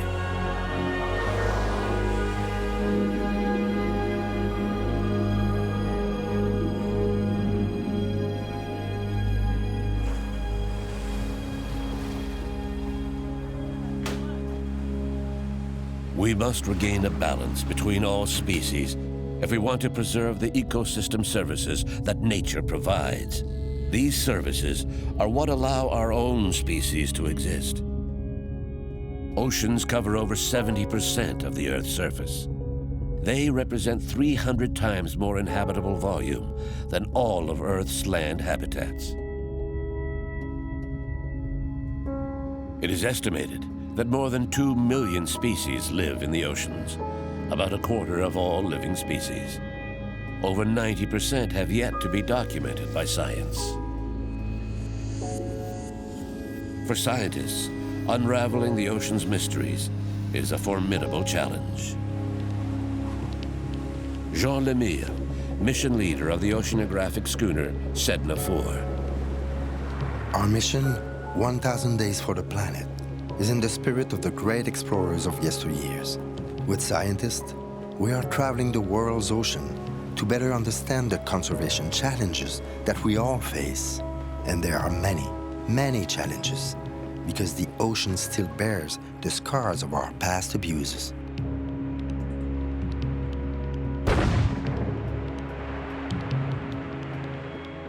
The history of our exploitation of the oceans is not a glorious one. In order to supply European lanterns with oil, the great whales were hunted to the brink of extinction.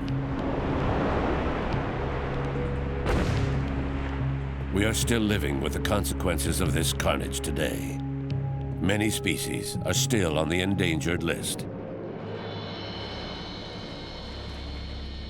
Fin whales, blue whales, minke whales, right whales, and dozens of other species are struggling to recover from our bloody past. Despite the fragile moratorium that now protects most species, some countries still hunt whales in the name of science or of culture. That is ridiculous because we don't need to take the whales for science, in quotes, especially if you use the subproduct of that science to sell it in the market. Scientific whaling, overexploitation of ocean resources, illegal fishing. The pressure we place on the oceans has become unsustainable, and these already considerable conservation challenges have been complicated by even more insidious problems, such as plastic pollution. The gyre, where a lot of it concentrates, some people say it's the size of Texas or even twice the size of Texas, so we're talking incredible amounts of items out there and debris. The oceans have always supported life, but if that life is today being threatened, is it not time to rethink our relationship with the ocean's inhabitants?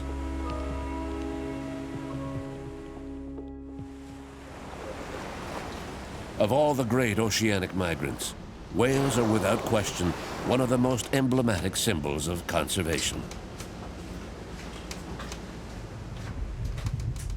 The Sedna has stopped in the Azores. The rich Atlantic waters here attract 24 species of cetacean. Though they have a long history of whale hunting, the Azorians gave up this tradition in the late 1980s. Richard Sears has studied whales for over 30 years. Every spring, the great diversity of species off the Azores lures him here to study the migratory patterns of large Atlantic whales.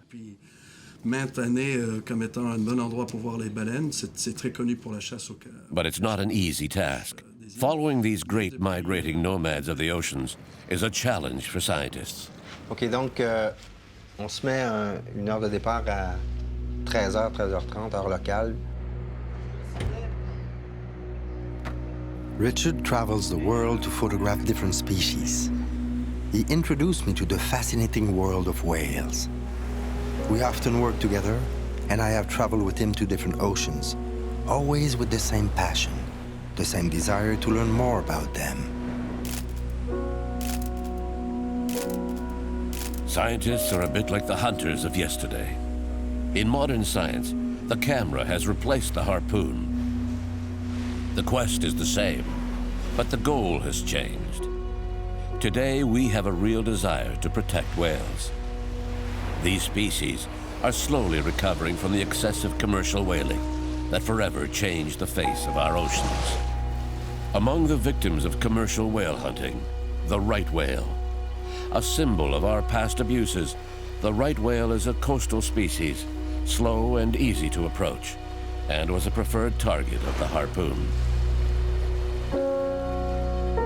In less than 70 years in the 19th century, North American whalers killed over 190,000 right whales in the North Atlantic. Hunting right whales was banned in 1935, but the damage was done. At that time, the population was estimated at fewer than 100 individuals in the entire North Atlantic. Today, after over 3/4 of a century of protection, only about 350 representatives of this severely threatened species remain.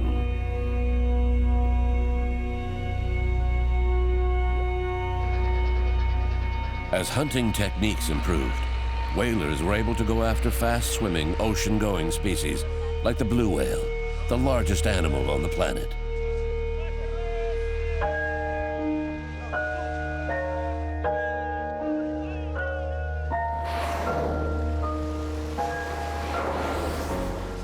Up to 30 meters in length, and over 100 tons of power and grace.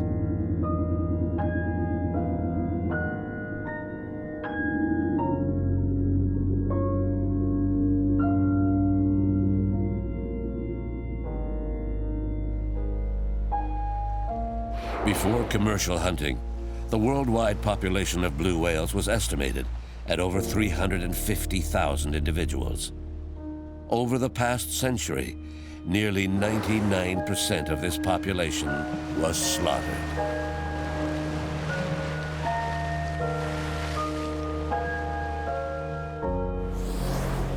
Richard Sears is an expert on blue whales. He has developed a photo ID technique so that scientists can now identify and monitor the movements of this species, which is still threatened with extinction. The pigmentation pattern on the sides of blue whales allows us to reliably identify individuals.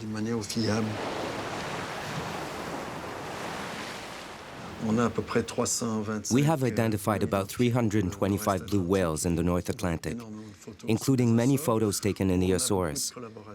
We have many partners here who take good pictures that allow us to match photos from year to year. In this case, Johanna, who works here in Horta, photographed this whale in 2002, and the animal returned in 2010. That's a long time between matches. I think it's the longest match we've had here in the Azores. For over 30 years, Richard Sears has compiled photographs of blue whales. His catalog includes several hundred individuals in the North Atlantic, but their migration routes remain completely shrouded in mystery.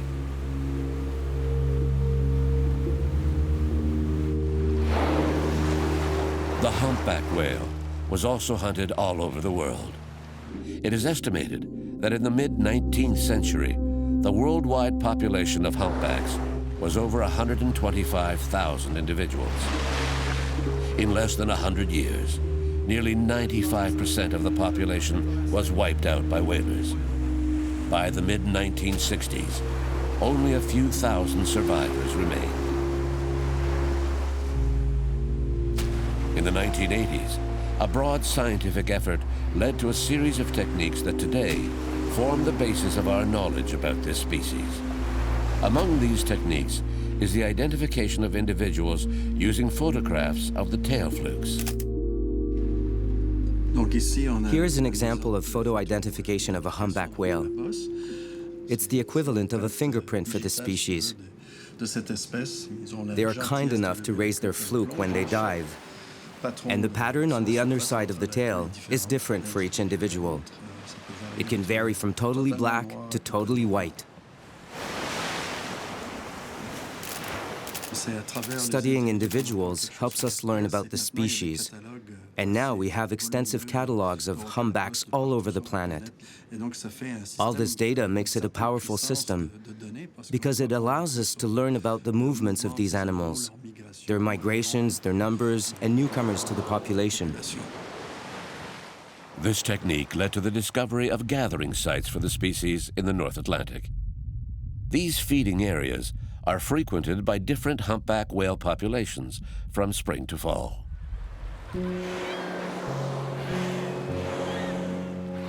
Scientific research has shown that populations are faithful to these gathering sites.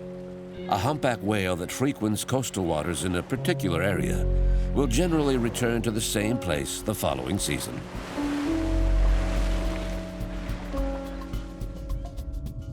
Every winter, most North Atlantic humpbacks migrate south to Silverbank off the coast of the Dominican Republic. They gather on this protected shallow area to mate and give birth.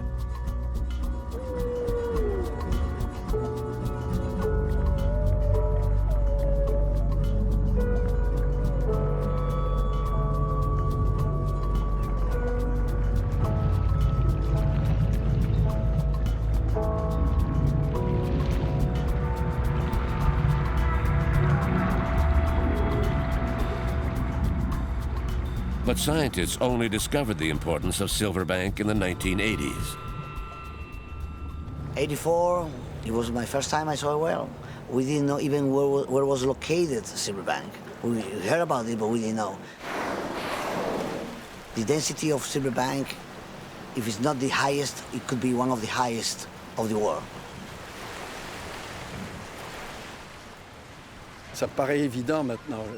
Nowadays, everything we know about the animals' movements between here and the north seems obvious.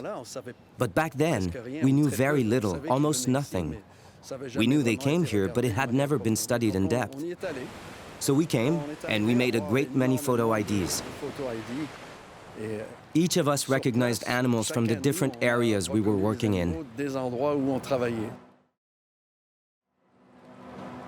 Over 30 years after the discovery of silverbank, scientists are back.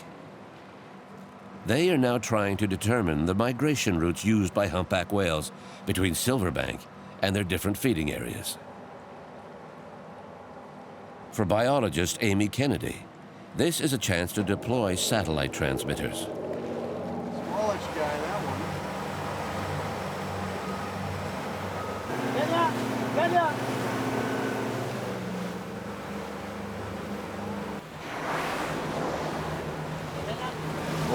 It's the end of the season, so there are lots of males in large groups who are very active. There's a struggle between the escort and what we call the challengers. The escort is the male closest to the female, and all the other males fight to be as close to the female as possible. Before installing the satellite beacons, the scientists try to identify the sex of the animals. They use a crossbow that shoots an arrow with a hollow tip to take a sample of the animal's skin and blubber. Using genetic profiles, scientists can determine the kinship among the different individuals. So we have developed also a large database of whale tissue.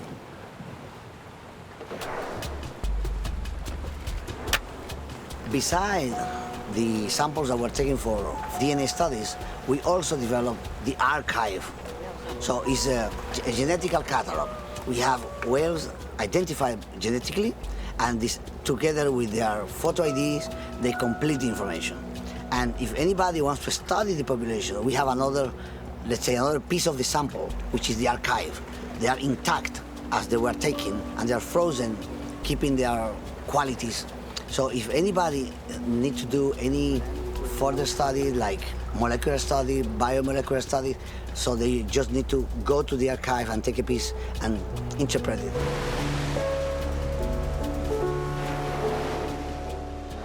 To deploy the satellite transmitter, the scientist's boat must slip into a group of males, competing for the favors of a female.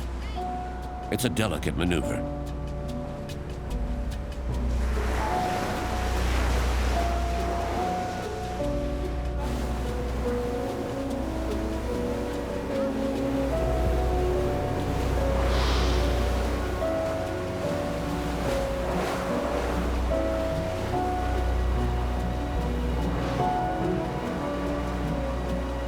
I need to be as close as possible, and when I shoot the tag, it's not a matter of just hitting the whale. I could shoot from a long distance and just hit the whale. It has to be in a really very specific spot where the tag goes. So I'm trying to tag very high on the animal. I'm trying to tag just below the dorsal fin and just below the hump, and that's because the tissue there is very dense. So I can track the whale underwater. I see what the animal's doing. I indicate to Osvaldo to speed up, slow down. I can see the whale. You can tell when it's coming up. I get ready. But when I know the whale's gonna come up, and preferably when it arches, I'm focused on a perpendicular shot directly in one little spot, and I really, in my head, I see almost nothing else.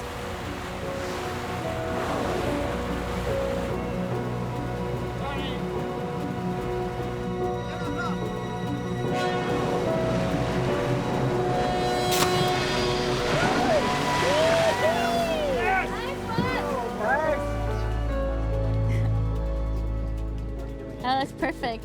It's good, I'm really happy.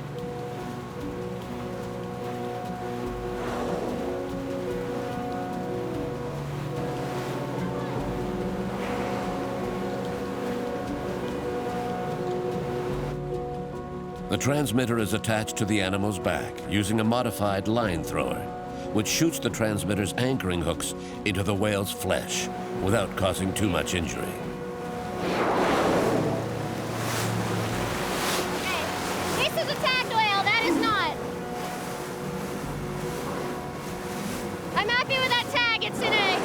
Position very high and in very dense tissue, so it will stay in a long time, and it will transmit every surfacing. 11.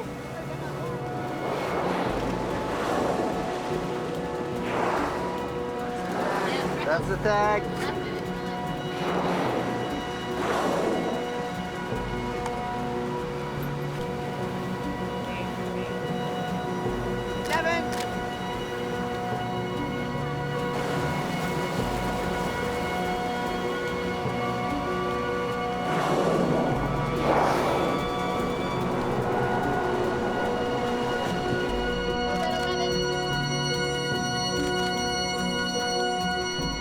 Coming up.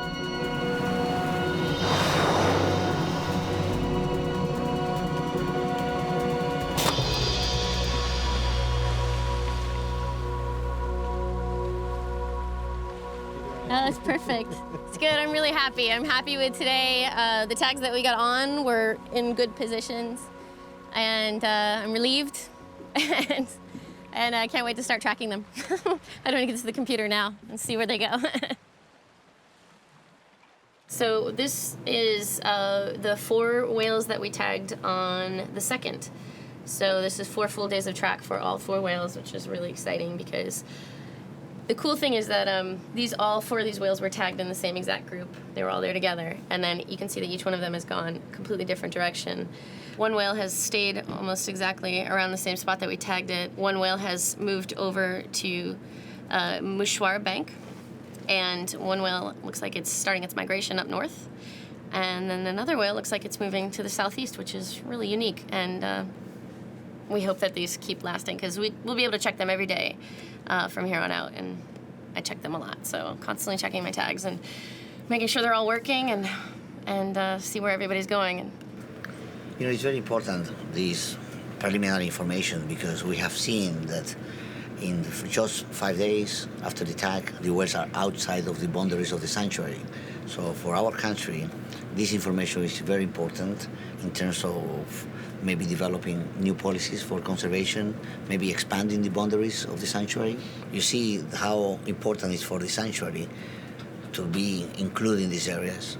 So can we sort of amuse ourselves with the thought of where these guys might be going? And I would say that the Mouchroie Bank guy has a good chance of going to the Gulf of Maine. Yeah, no, I think that that's a very good guess. I think these other whales, if they move offshore and then start heading north, they have a straight shot to somewhere else. So. Iceland or maybe even Norway? Yeah, yeah.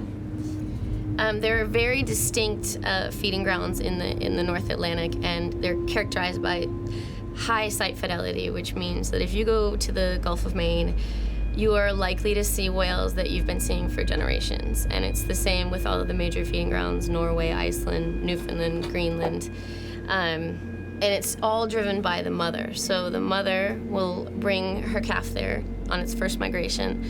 The calf remembers that migratory route and will continue to return there throughout its lifespan. Researchers in all of the feeding grounds have several generations of whales. I mean, we'll see a calf and we'll know its mother and its grandmother and its great-grandmother and its great-great-grandmother, which is awesome, just really, really great. It really shows that these whales are multinational world travelers. They are not Dominican whales, and they're not American whales or Canadian whales. They are whales of the entire North Atlantic. They cross so many different borders across so many different countries. And so we need to all work together to help preserve this species. While some of the transmitters operated for a limited amount of time, whale number 87765 broke all records by transmitting for 57 consecutive days. The migration data of whale 87765 stopped off the coast of Newfoundland. Where will it go next? Will it remain around Newfoundland, or will it continue its migration towards Iceland, Greenland, or even Norway?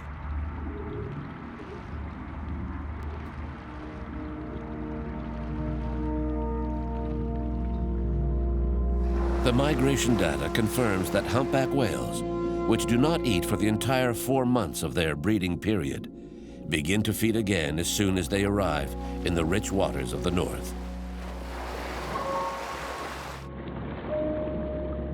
A humpback whale requires 2 tons of food per day. But can the current state of the oceans support any eventual population increase of these species? The composition of the oceans is undergoing a transformation. Their biomass has declined sharply since the start of human exploitation. For whales, seabirds, turtles, sharks, and all migratory species that rely on the oceans, the future is more uncertain than ever. The food that marine populations need to survive is in decline. Scientists are worried about the growing number of dead zones in the oceans.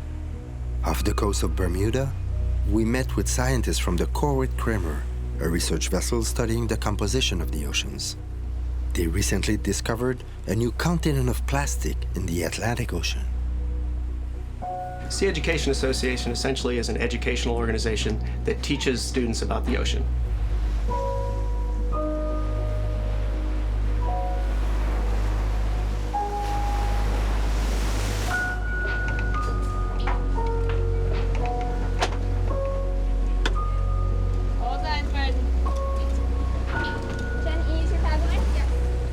We do a lot of basic measurements, and the value of those relatively simple measurements is that we go year after year more or less to the same places. So for instance, our plastic research, where we're doing relatively simple things, each student project is relatively simple, but they build on each other over time.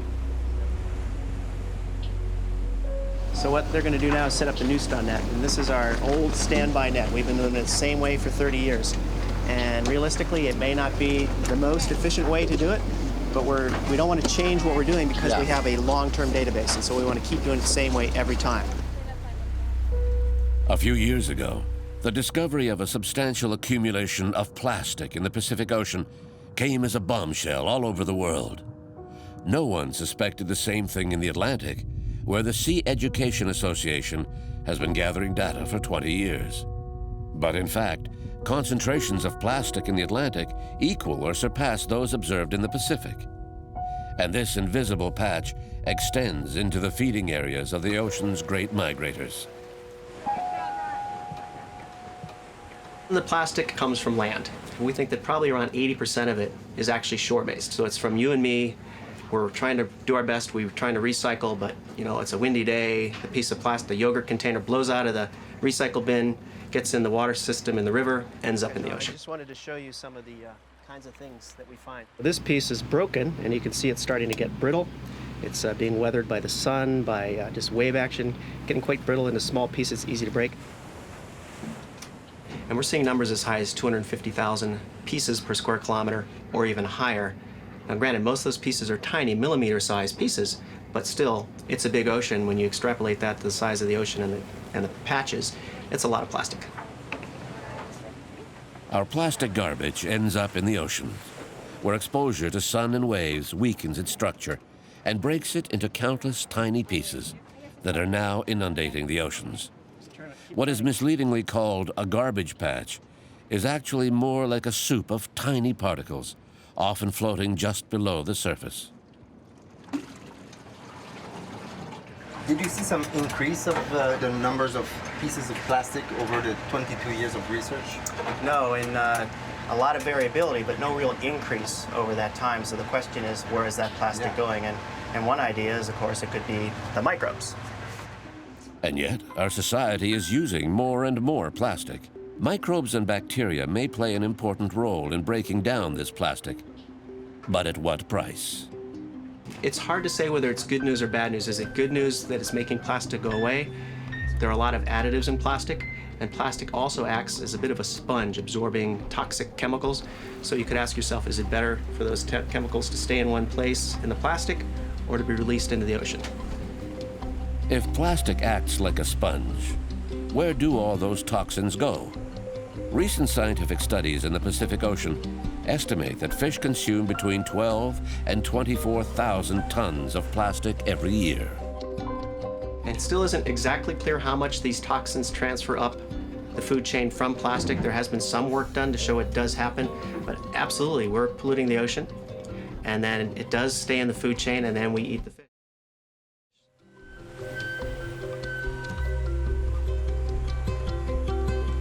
We produce about 300 million tons of new plastic every year. Half of this, about 150 million tons, is only used once, then thrown away.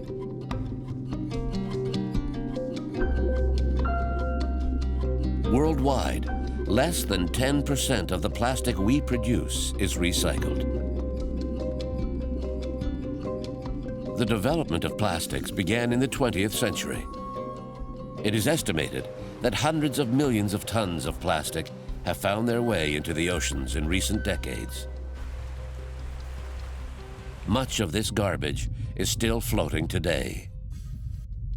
Plastic in the oceans accumulates in specific areas all over the planet, where the major ocean currents concentrate the floating plastic.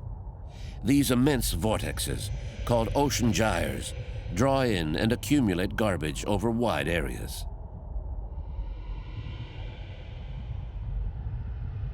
This pollution ends up in 5 major ocean basins: the North Atlantic,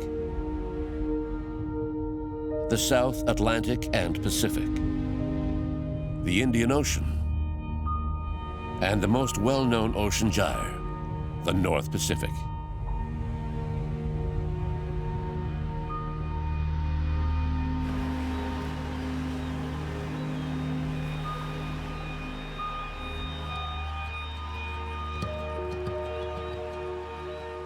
The Midway Atoll, north of the Hawaiian Islands, seems incredibly remote. But for many Pacific seabird species, it is an important refuge and nesting site.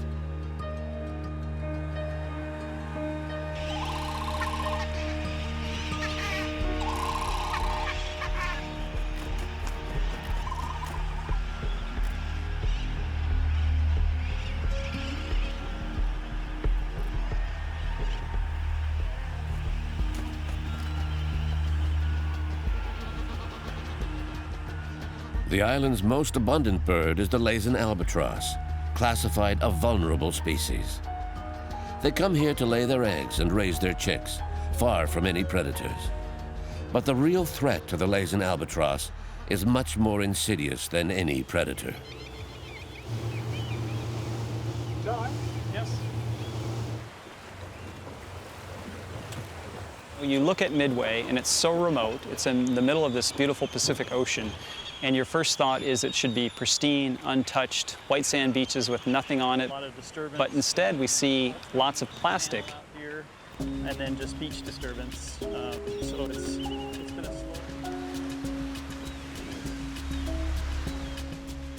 The winds and the currents of the North Pacific Gyre combine to concentrate plastic in this area. It is not unusual to see the beaches of Midway littered with all sorts of large floating objects, which must continually be collected. But a closer look at the white sand beaches reveals the true catastrophe. Every new wave washes up more tiny particles of plastic and a multitude of garbage that pose a real threat to the island's abundant wildlife. Volunteers come from all over to try and clean up the shores. But the work must be repeated week after week, the result of decades of carelessness and indifference. The same tsunami that hit Japan in 2011 also washed significant amounts of garbage floating in the area onto Midway.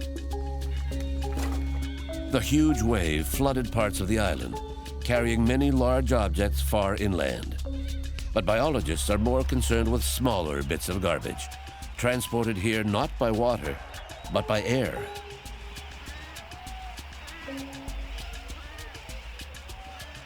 The way that plastic is arriving in the interior is that the adult albatross are foraging 1,000 miles or so from here. They're picking up the plastic because they either mistake it for food or food is attached to it. They bring it back here and they regurgitate it to their chicks. And this happens about every 3 days or so this time of year, and the male and female take turns, and they're feeding mainly squid to their chick. You know, it's really difficult to see, but if we look closely, this could be the point where a little bit of plastic is transferring from the adult to the chick. At some point, some are able to regurgitate a pellet or a bolus and get rid of the plastic, and others don't get rid of it, and as they die, it remains inside their body.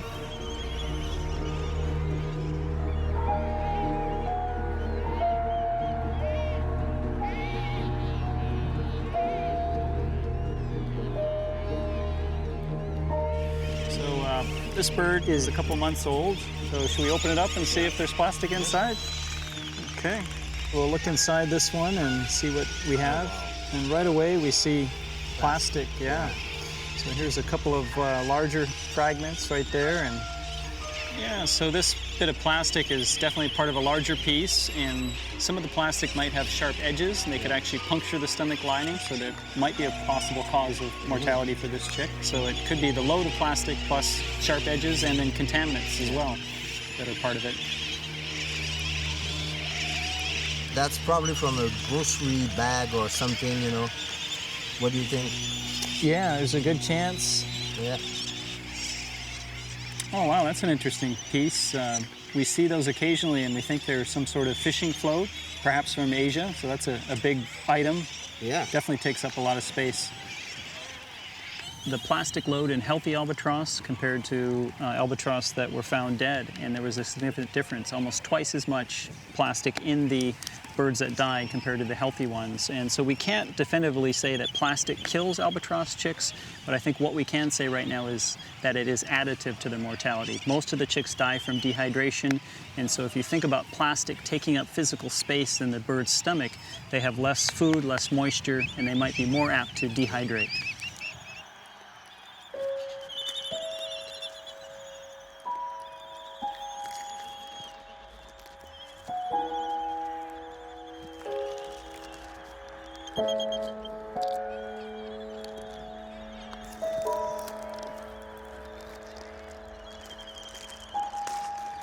Incredible. In 5 or 10 minutes, I collected all this. It's really upsetting.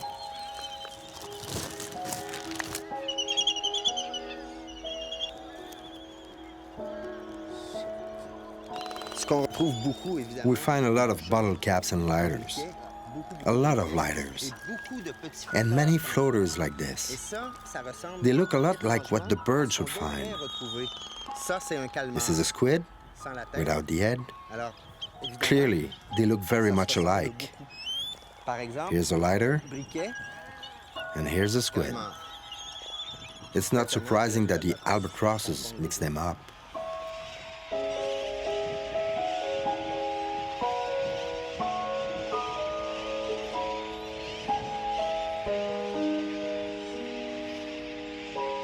We see a lot of spacer tubes that are part of the oyster aquaculture industry in Asia or in Japan. So they have these lines that go down, and they have these small little oyster cages. And in order to space them on the line, they have these plastic spacer tubes. And when the line breaks apart, the spacer tubes are all over the ocean. That's pretty common. And I suspect some of the items are so big that they can't regurgitate the pellet. And maybe, again, that's linked back to mortality. If they physically can't get that stuff up, maybe that's another reason why they perish as well. Some of the really surprising things that you find in there, toothbrushes. I mean, you'd think a large toothbrush couldn't be swallowed by an albatross, but it is. Syringes, unfortunately. All sorts of kids' toys are in there, light bulbs, so lots of really interesting things. And if we extrapolate for the entire population, that's about 5 tons of plastic that the adults are feeding to their chicks each year. That's really amazing. Even if we stop putting plastic in the ocean today, it's going to be decades before it's all cleaned up. You know, there's just so much out there. In fact, the gyre where a lot of it concentrates, some people say it's the size of Texas or even twice the size of Texas. So we're talking incredible amounts of items out there and debris. The age of plastic should have been a revolution for the world. But the invention of nearly indestructible synthetic products has instead become a real menace to the future of the Earth's ecosystems. Once it goes into the ocean, nobody's figured out the appropriate technique to be able to start to clean up the ocean. We basically have to wait until it reaches land. The best thing that we can do is to make people aware and prevent it from reaching the ocean in the first place.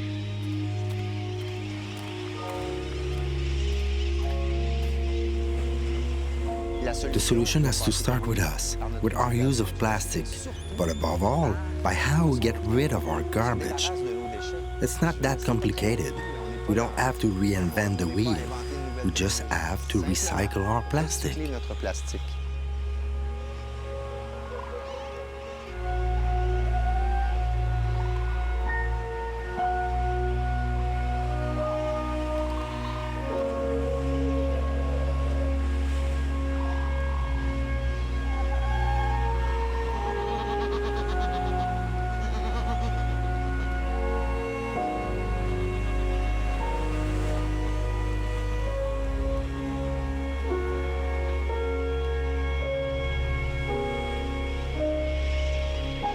Il y a des missions qui sont plus difficiles que d'autres. Moi, je trouve que Some missions are harder than others. Coming here to Midway has been pretty tough. Of course, I expected to see plastic from the oceans, but I never thought I would see so much. I think we have gone too far. The oceans are filled with plastic. Each wave brings more, and there are a lot of waves. It's clear that the presence of humans is felt all over the planet now. And unfortunately, I don't mean that in a good way. Sometimes human nature is pretty hard to understand.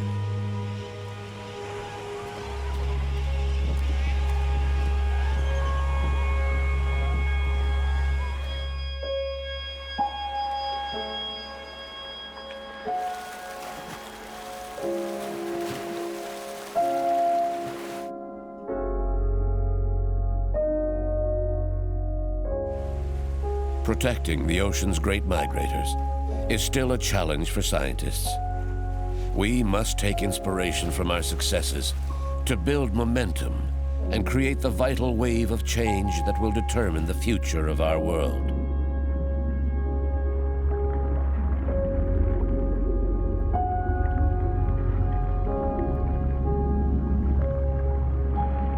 Today, the humpback whale is undergoing a population boom all over the planet.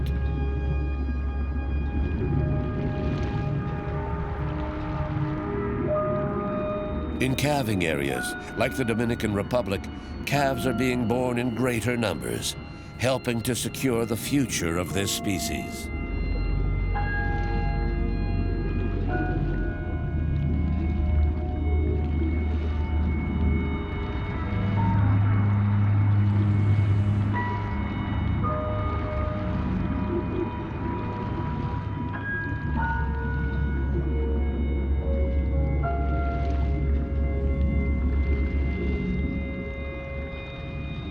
The reconciliation between our two species is translating into an apparently shared curiosity.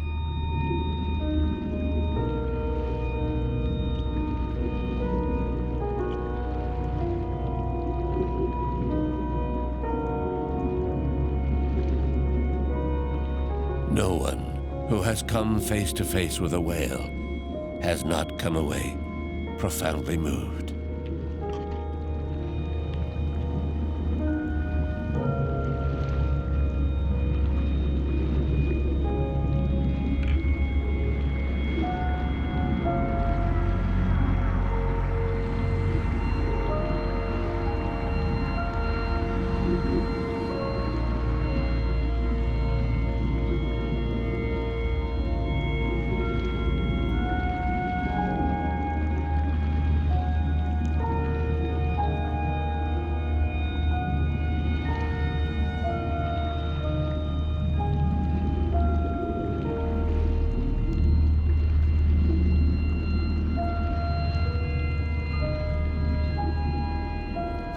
Well, the mother came up kind of unexpectedly too, and I didn't know where to go. She made a full turn.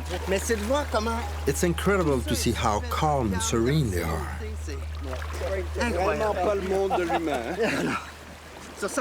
You're not scared. You're not scared at all.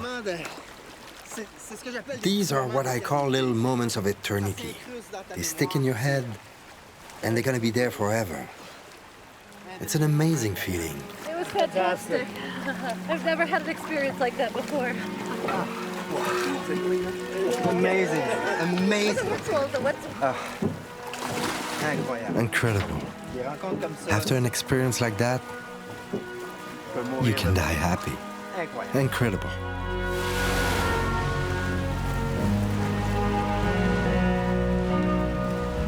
We have managed to save most whale species from extinction because people mobilized against whaling. We no longer need whale blubber to produce an oil that was once considered irreplaceable.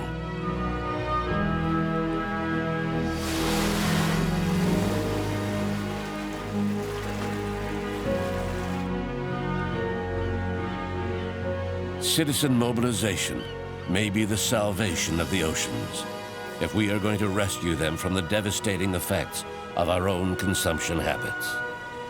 I'm by nature an optimist. I realize it's a very serious problem and it's going to get worse before it gets better, but I'm an optimist that we can at least stabilize the situation.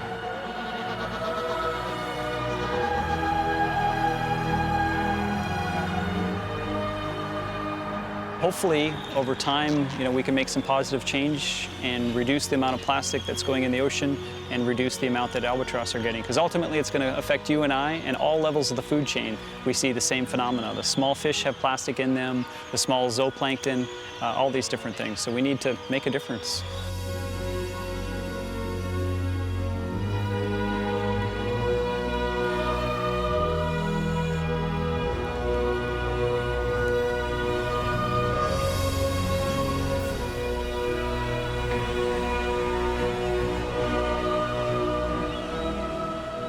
When industrial whaling ended, there were only about 5,000 humpback whales left. Today, there are over 60,000 in the world's oceans, a great conservation success story.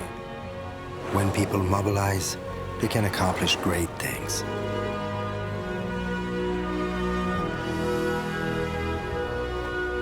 Today, witnessing the magnificent spectacle of the Earth's last giants is certainly one more motivation to conserve the extraordinary biodiversity of our planet.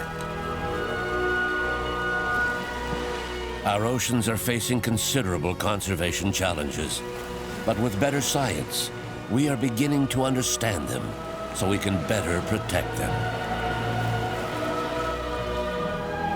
The grand spectacle of life continues in all its stunning beauty. But time is running out if we want to preserve the fragile balance of biodiversity. A biodiversity that allows all forms of life to thrive, including our own.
The goal of the mission, 1,000 Days for the Planet, is to document the beauty and fragility of biodiversity on Earth. But we also realize that life in the oceans is truly threatened. Oceans cover more than 70% of the Earth's surface, and their volume is about 300 times more than land-based environments. So the oceans play a vital role in the balance of life on this planet. Life abounds in the Big Blue in a variety of shapes and colors, ranging from microscopic creatures to the last giants of the world. Unfortunately, our limitless exploitation of the oceans and our savage history with certain resources tell a sad tale. After nearly wiping out whale populations, we have developed ever more sophisticated fishing techniques, which have exerted an unsustainable pressure on ocean resources. Today, it is estimated that 87% of the oceans are overexploited or exploited to their very limits by the fishing industry. Large ocean predators have been especially affected by our insatiable appetite for resources of the sea. It is estimated that 90% of large fish have disappeared in recent decades. Despite their threatened status, the fishing industry still harvests about 65 million sharks each year. Sharks were long considered an accidental catch or bycatch on longliners, fishing boats that release kilometers and kilometers of fishing line into the sea, aimed primarily at catching large fish.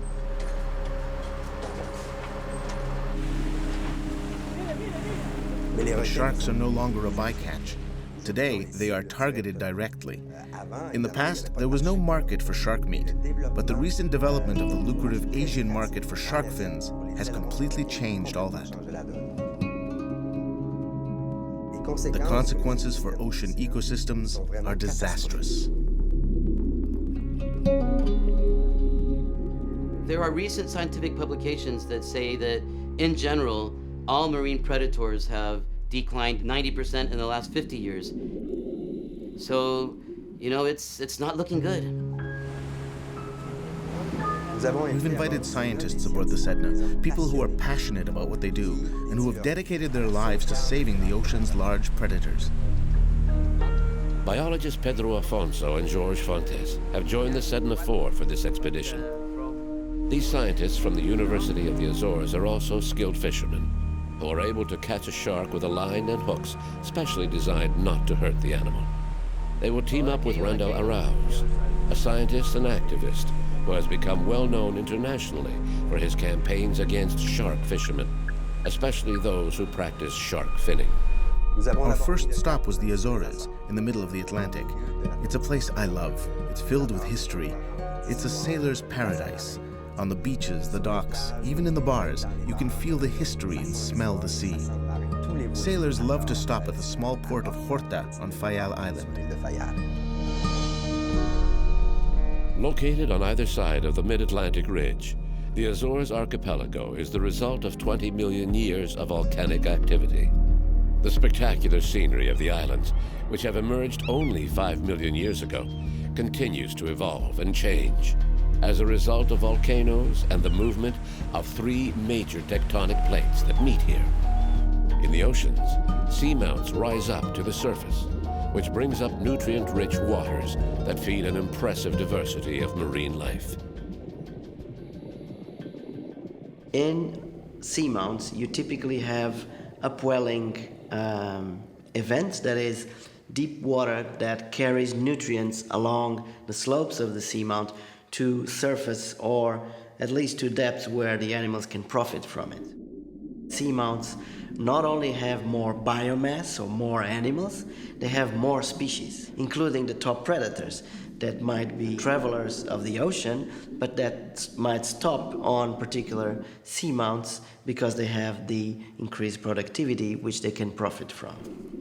Everybody goes to the seamounts, including man, of course. Many migratory species appear to use these seamounts in some phase of their lives. But only recently have scientists discovered the important role played by seamounts around the world. We could probably try to do that, like at 4 One of the very first seamounts to be declared worldwide as a marine reserve for scientific purposes, so we can understand the whole process from bottom to top, is the Condor Seamount, which was declared a marine reserve about 3 years ago. And this is just outside our door, which is a fantastic opportunity for all of us, scientists, fishermen, and managers, to understand how these seamounts work so we can better protect them. The volcanic seamounts in the Azores cause nutrient-rich currents to rise to the surface, which attracts pelagic species such as hammerhead sharks, whose status is precarious and which are increasingly rare in the world's oceans. Hammerhead sharks are among the most endangered sharks. All pelagic sharks are reduced 90% during the last 50 years, but hammerheads are down 98, 99% in certain areas of the world. So they need a lot of help. The crew of the Sedna 4 hopes to install satellite tags on young hammerhead sharks that seem to use some areas of the Azores as a nursery. Hammerheads are naturally less abundant because they produce much less offspring to start with. Secondly, they actually make what we call some kind of parental care to their offspring, in the sense that they move to very specific habitats where females think that their pups are going to have increased chances of survival during their first months and years. So the nurseries of hammerheads are typically located in these very coastal areas, shallow inlets, mangroves in the tropics. In the particular case of this hammerhead species, the smooth hammerhead, we think that oceanic islands such as the Azores might play a crucial role as nursery habitats for the North Atlantic population of this species. In places like the Azores, there has been no historical fishing pressure on hammerhead populations locally, and this continues to be the case, fortunately. However, the adults which live an oceanic lifestyle are also attracted to the longlines, the industrial longline, in open water, and they are indeed a bycatch, a typical bycatch of this fishery.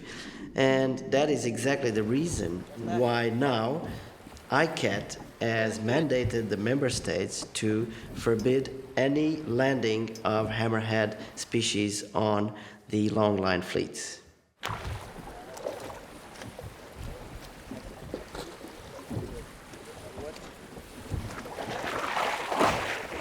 There is an era of research on marine ecology and behavior before the advent of electronic tagging, and another one after the advent of electronic tagging. The capacity of these devices to open windows into the life of these animals and into the significance of particular habitats is just too precious for us to leave it behind. That's a female. That's a female? Gestolen. On hold. 4 years, maybe. Well, we think this site is a nursery, so we're going to attach an acoustic transmitter to this female so that we can find out whether she comes back next year.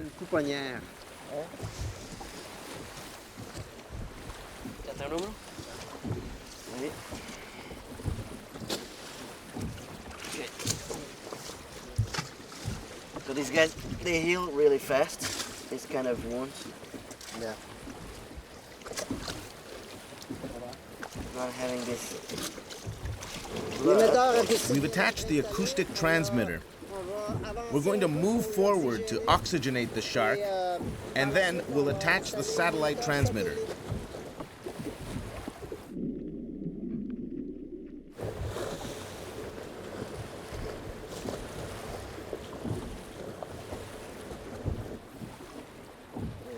Yep, you got it? ¿Ya tienes el número de marca?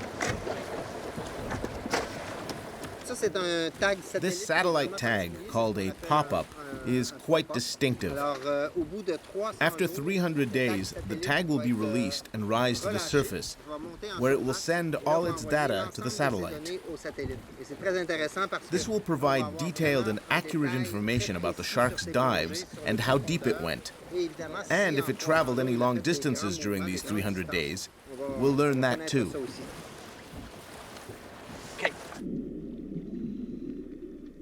Okay, whenever you want. 1, 2, head first. 3. Woohoo!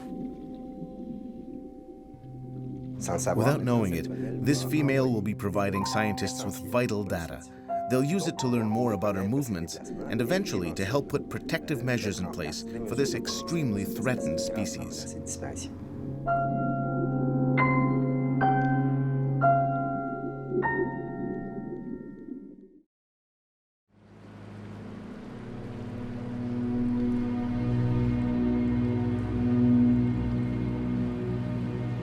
To study the ocean's great migrators, we must travel great distances. With the same team of biologists, we're headed for Coco Island off the Pacific coast of Costa Rica.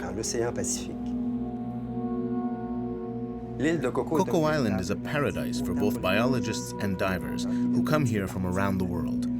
The marine biodiversity here is exceptional, and it's known for its abundant shark population.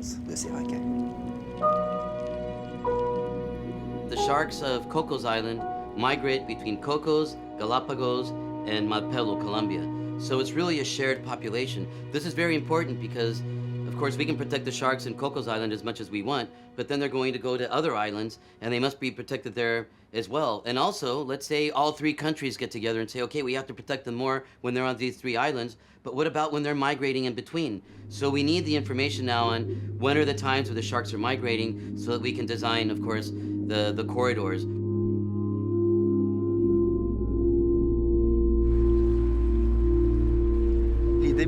Our goal is to install a satellite transmitter onto a hammerhead shark.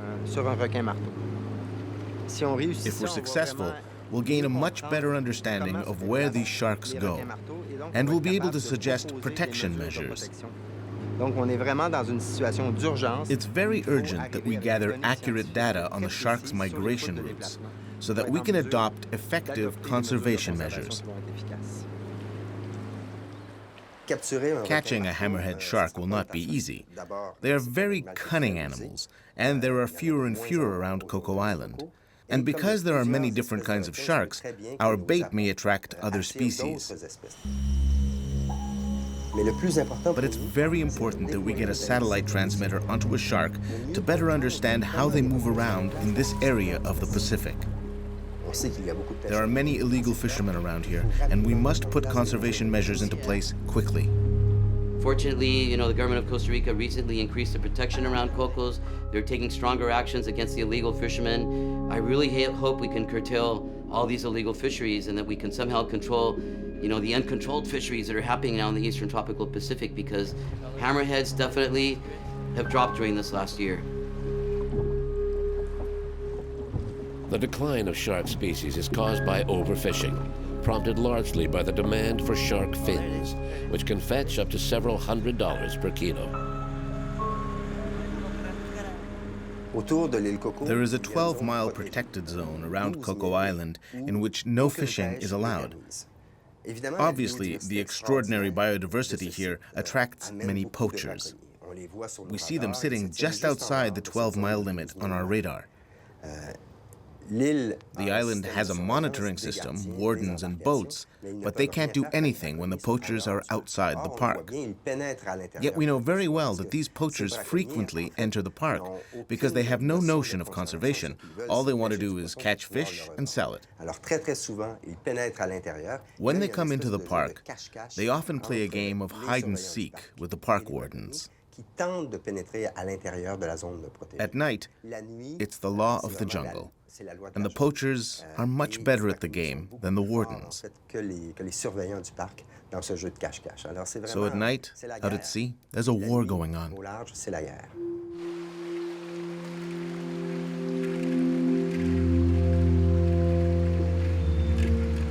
On the island, the evidence of poaching is striking.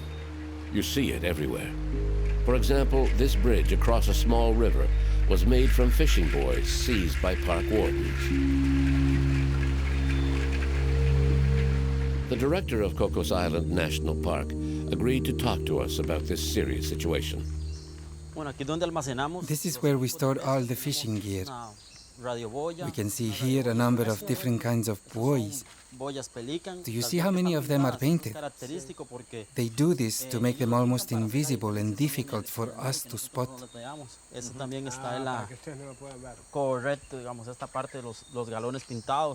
We keep all the confiscated equipment here. As you can see, there is a lot. It's a big problem because it's all equipment that was set up in protected areas. We manage all of this as garbage. This here is the gear typically used by longliners. These are the lines and hooks used to catch shark. You know that the Cocos Island is also known as Shark's Island.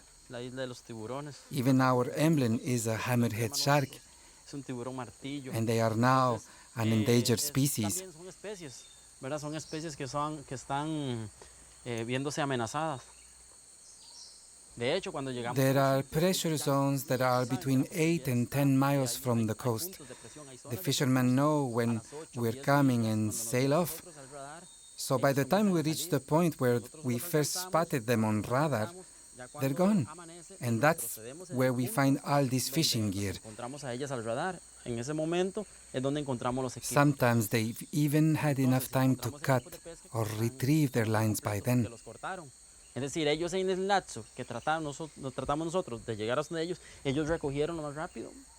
Y nosotros decimos que los pescadores. We say that fishermen are like sly hunters, an exotic species introduced into an environment into which they don't belong. And even though it's a big ocean, the ecosystem around the island is especially rich. La riqueza está ahí donde están los animales, sí, pero nosotros no podemos tener. We can't keep the fish in cages to protect them. Cercados, ¿verdad? Encerrados. This is where we keep the buoys we retrieve. Las boyas pelican, ¿verdad? Las boyas pelican prácticamente. Most of them come from Taiwan, and they paint them so they can sneak past the patrols. ¿Verdad? Si usted ve una boya, nosotros decimos que boya china, pero en realidad es procedente de Taiwán. Look at the difference. This is one that hasn't been painted, and this is one that has. With the painted ones especially, we can clearly see the intention behind them, to harm the protected area by fishing shark and tuna.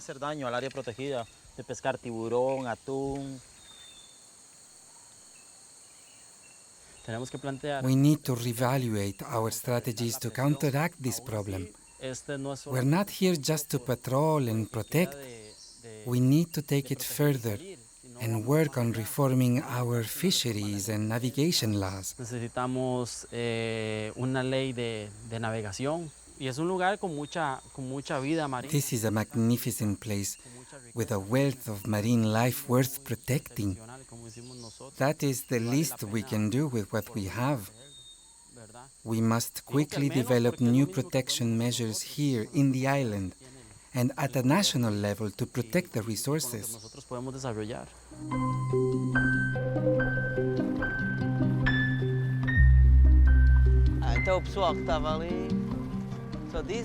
The team of scientists continues its efforts, but the days go by, and the large numbers of hammerhead sharks that Cocos Islands is famous for are still missing.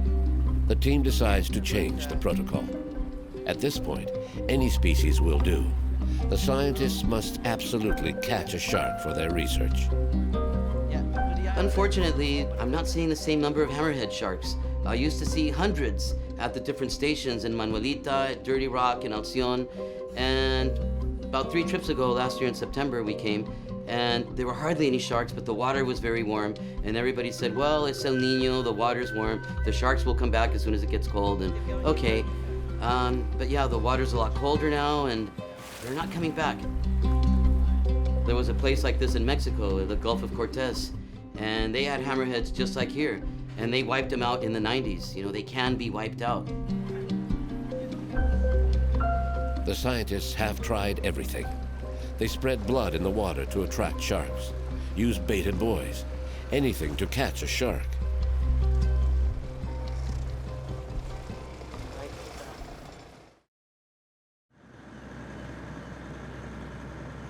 One particular night was extremely frustrating. We were trying to catch a shark for science, and yet on our radar we saw poachers coming into the park and setting their lines. And they probably had a better chance of catching a shark than we did. There was nothing we could do except alert the wardens. They said they would try to stop them, but we knew very well that their chances of catching the poachers were slim. So we have a boat. Do you see the boat there? At what distance? 12 miles.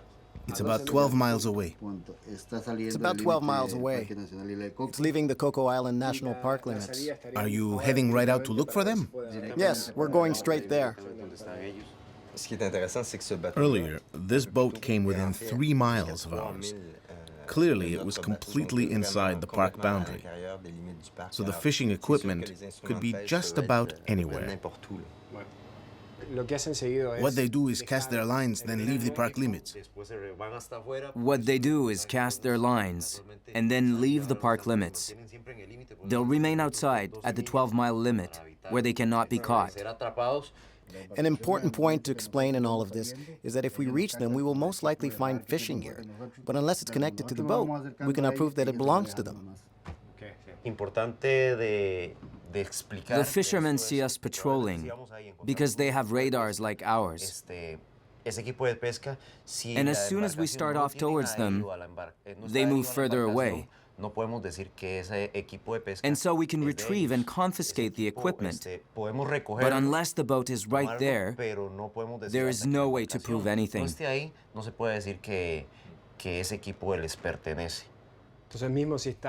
unless the lines are actually connected to the boat, you can do nothing, even if the lines are only a meter away and full of fish. Exactly. For example, we can accuse them of illegal fishing, and 2 or 3 years later, the case will end up in court.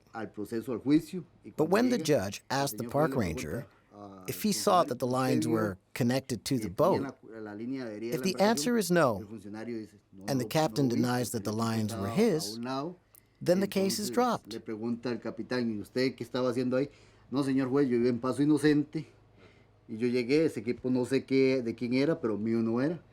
This is one of the biggest problems we face here in the Coco Island National Park.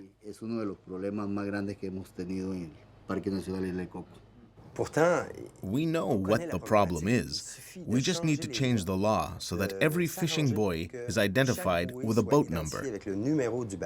That would solve the problem. If a fishing buoy is found inside the park with your boat number on it, you're guilty. Period.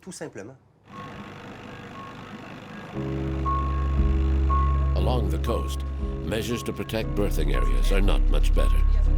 The team joins another group of scientists in Golfito Bay in Costa Rica. The Tiburon mission team is studying the life cycle of young hammerhead sharks that gather in this bay. The biologists are working directly with some local fishermen to try and provide protection for female hammerhead sharks who give birth in the area. During the months of July and August is when there is a jump in the number of, specifically, young hammerhead sharks being captured. This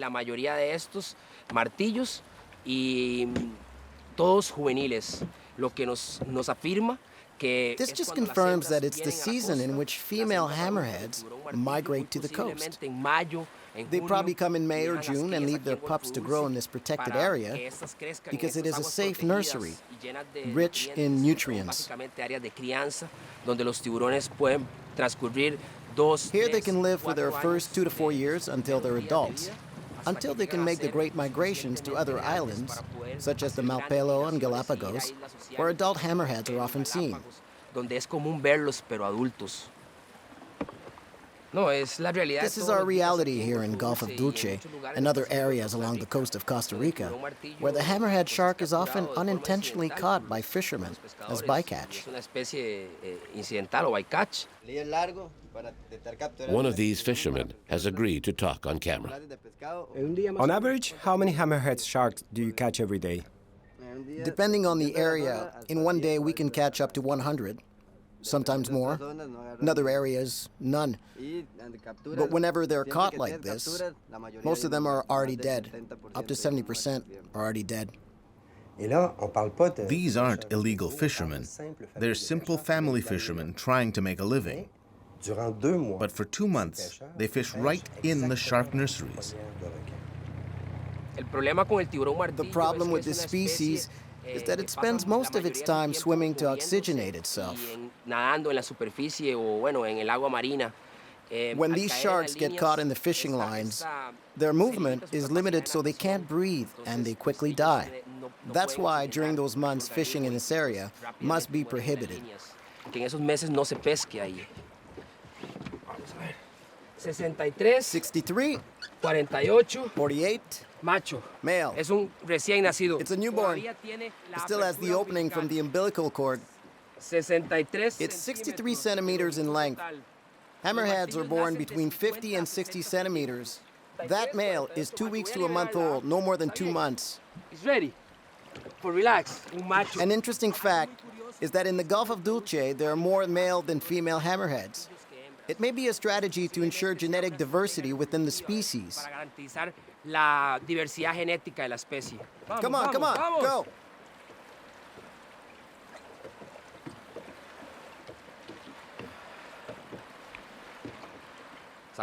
He's stunned, but he'll recover.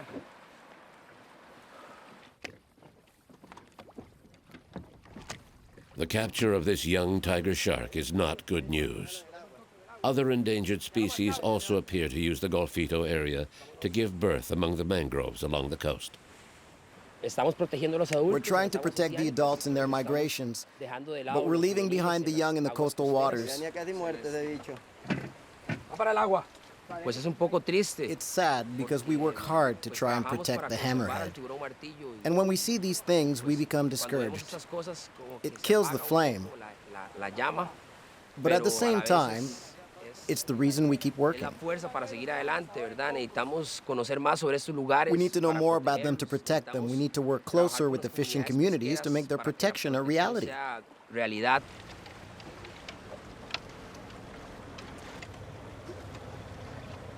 In Puerto Jimenez, there aren't many traditional fishermen. Only around 20 to 30 families whose livelihood depend directly on traditional fishing. There are a lot of options in the area. There's a lot of tourism. There are even many other marine species during these months, like whales and dolphins. And these can provide some alternatives, like tourism.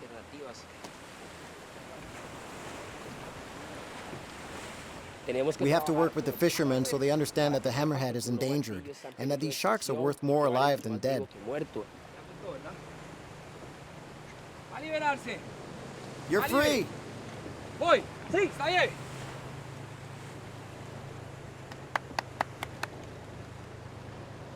The biologists of Mission Tiburon are doing fantastic work. They raise awareness with young people and fishermen, but it will take more than that. We need laws to protect the sharks' birthing sites and nurseries for these 2 critical months of the year. And we need to find a way to financially compensate the 20 or so fishing families during this period. It shouldn't be that hard. It probably costs more to send scientists somewhere in the world to meet 2 or 3 times to try and understand the problem than it does to implement real measures to compensate these fishermen. But we must absolutely find a way to protect the zones during these 2 critical months.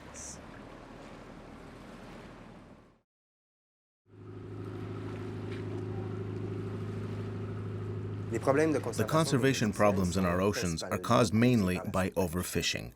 Governments know it, and scientists have been saying it for years. Even worse, scientists are saying that we have maybe 40 or 50 years to change our ways, or fish stocks will collapse. So if the overfishing problem isn't solved early in this century, there will be no more fishing at all by the end of the century. Longline fishing is non-selective, and every year its bycatch kills a huge number of non-commercial fish, turtles, birds, and other species. One longliner can deploy up to 100 kilometers of line equipped with thousands of baited hooks. This type of fishing primarily targets large fish, such as swordfish, which are a good source of income for fishermen.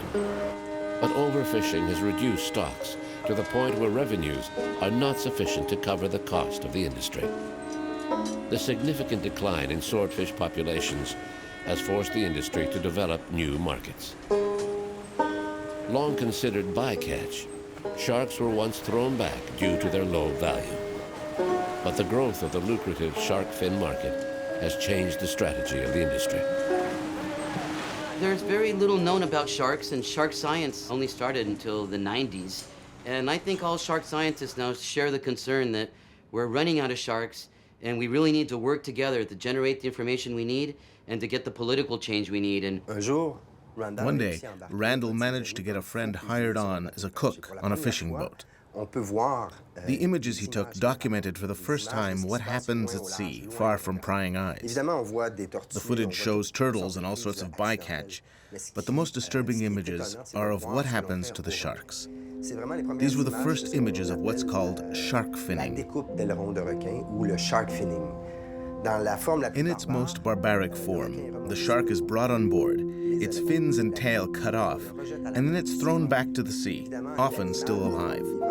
Obviously, without its fins and tail, the animal can no longer swim and circulate water through its gills, so it dies an agonizing death by suffocation. It's a cruel practice, and these images galvanized public opinion.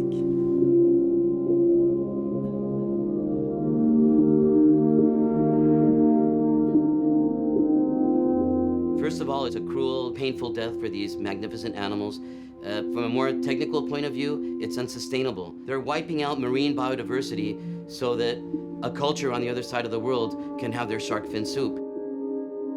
These images of shark finning helped raise public awareness, and some countries now ban the practice. But this has not stopped shark fishing altogether. What happened is that a new market has been created. Many countries now require fishermen to keep the shark carcasses. In a way, by creating a market for shark meat, we have legalized a once condemned practice, but nothing has really changed. We're putting even more pressure on shark populations.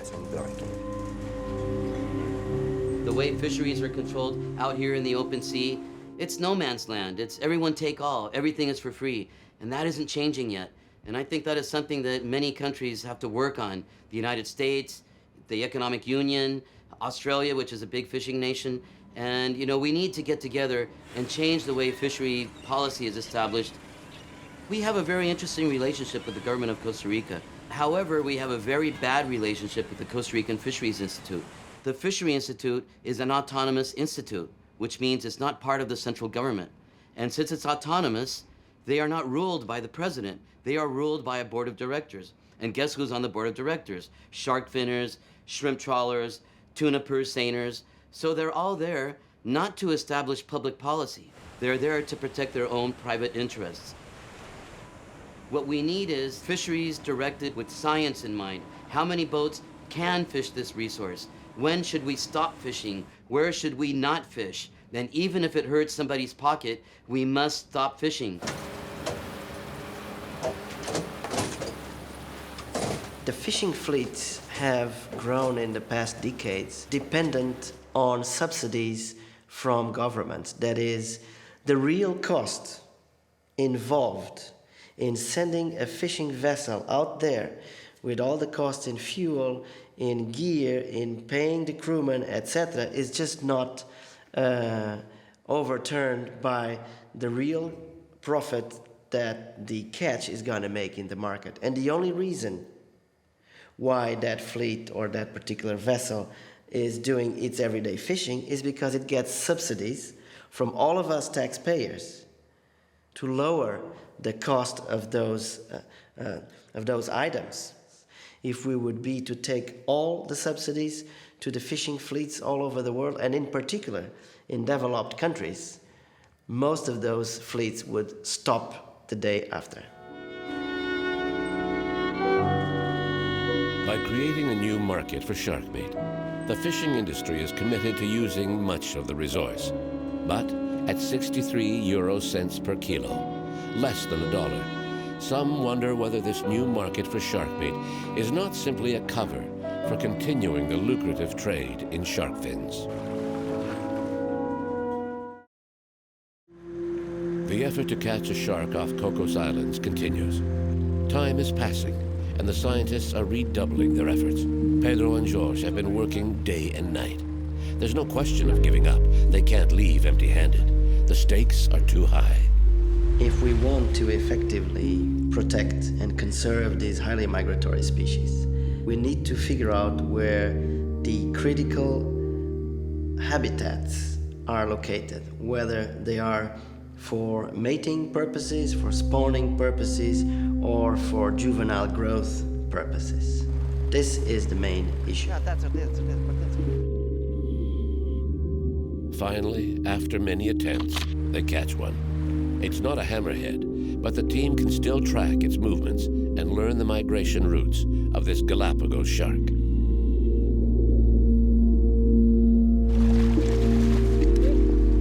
Vertebrates in general have this thing called the tonic immobility reflex, which basically is when you're turned upside down, you become numb.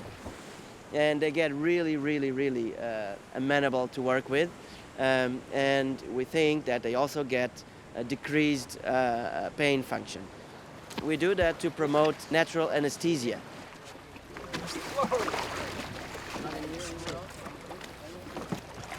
Okay. Yeah, wherever. That's the tag. This is a female Galapagos shark. They just installed an acoustic tag inside it. This issues a sound that can be heard 500 meters around, and this tag will work for at least 5 years. So we expect to get some really good data because the tag is implanted inside the animal, so we're sure it's not going to be lost. Yeah, go for it. Quick action is needed. The scientists install the satellite tag. Okay, bottom one. Let's just keep going for a while. Yeah. Well, the shark looks a little tired, and it's already been hooked for a few minutes, and I'm just a little concerned that the time it'll take to deploy the satellite transmitter on it might be a little too long.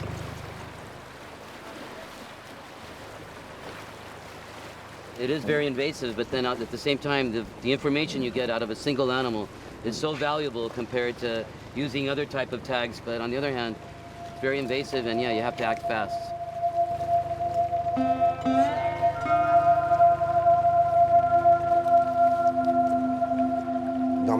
Usually, after the first stage of the operation, we turn the shark over and move the boat to oxygenate the animal.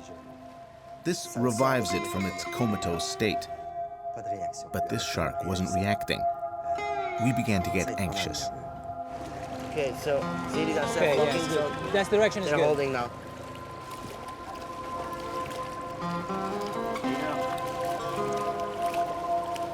Yeah, Daniel, you pull it in, yeah? You're the man. All right. right, the hook is off. See, we're learning. Okay, it's going. It's going.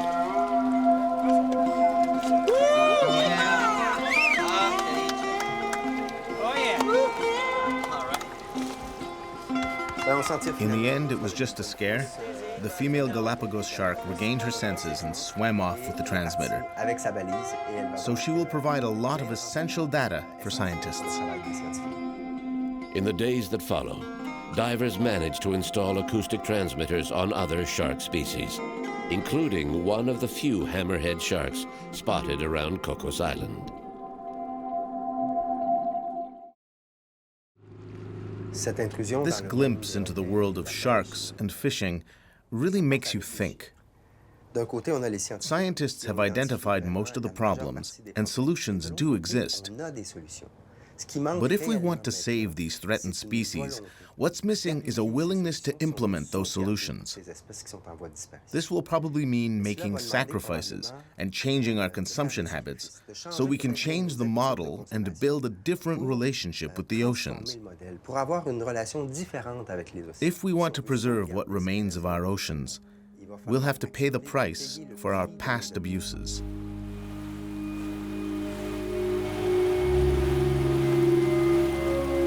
I think there is no miracle solution to the biggest problem of all, which is how are we going to give food to everybody while wild fish are just going low and low in numbers. There is two main hopes in our capacity to solve that. One is aquaculture, but we also know that aquaculture has a lot of environmental and even social problems associated with it, and we need to solve those. And the other is obviously a more sustainable management of global fishing in the world. And that might take the exploitation of lower trophic chain resources, which can still give good protein to people and release a little bit our pressure on the top levels. So balanced harvesting is becoming a major hope in the fisheries science arena. We talk about sharks are going extinct, how important they are for the ecosystem, and we go to meetings and we go to conventions and we design strategies, and then we have meetings to see what went wrong with the strategy, and then another meeting to push the strategy again, and this time it is going to work, So all this talk and talk and talk, but no action. Apparently we don't have time. Scientists are saying we have another 40 or 50 years before it's all depleted. In our lifetime, we may see this big dramatic change, and let's hope we can stop it. We need everybody's help.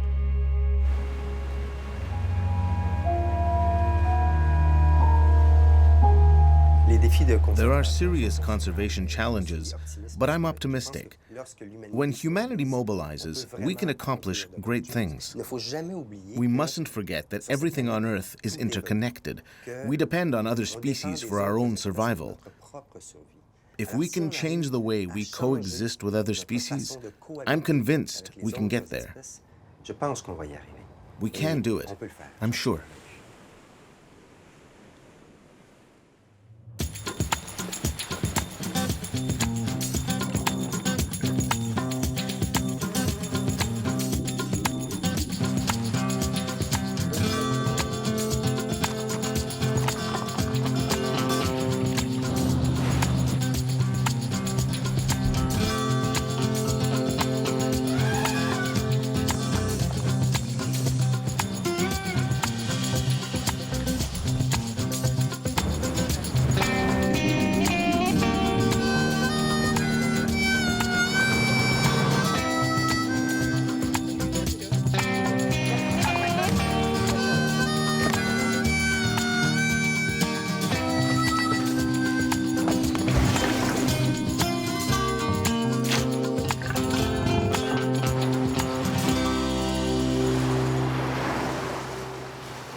I have always been fascinated by the ocean. Throughout this expedition, our divers have shared the sea with extraordinary but often little-known fish, corals, plants, and animals. But for me, the most mythical and deeply touching inhabitants of the deep are whales.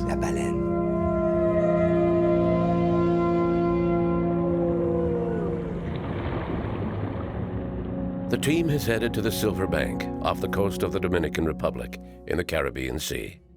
Every year in winter, humpback whales return to this protected shoal to breed and give birth. It's a magnificent place where one can slip into the whale's environment and share their world. There are few places on the planet like this where we can draw back the curtain on their lives. By spending time with these whales, we can better understand them and ultimately better protect them. There are few places where humans can share the underwater world of the last giants on Earth.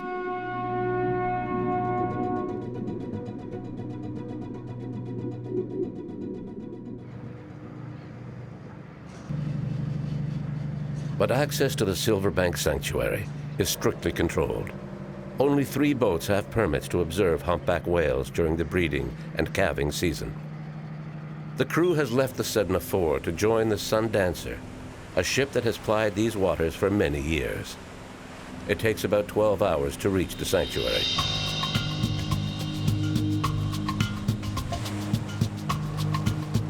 For this expedition, 2 leading experts on whales have joined mission leader Jean Lemire. Richard Sears, who travels the world to study whales, and Sal Sergio, who began his career as a biologist on Silver Bank. After nearly 30 years, Sal and Richard are back on Silver Bank with the same passion and desire to study whales.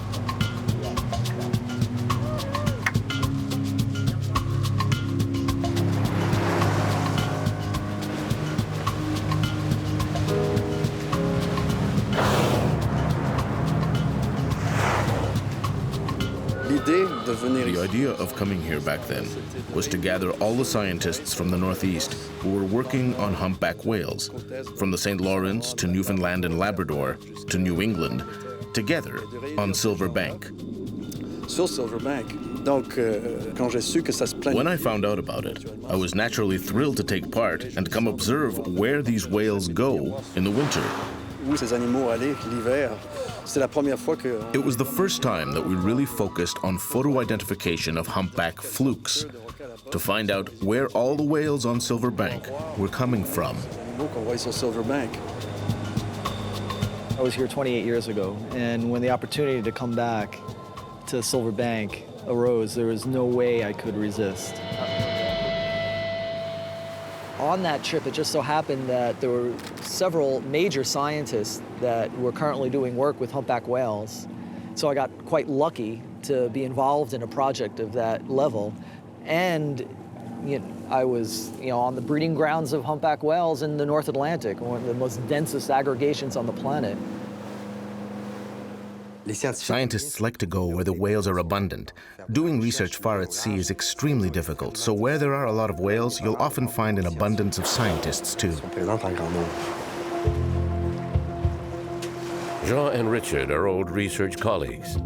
From the Sea of Cortez to Iceland to the Gulf of St. Lawrence in Canada, they have worked together to photograph different species of whales around the world. Photography is the basis of whale research. Patterns of skin pigmentation are unique to each animal, which allows them to be recognized and told apart. This is essential to studying their behavior.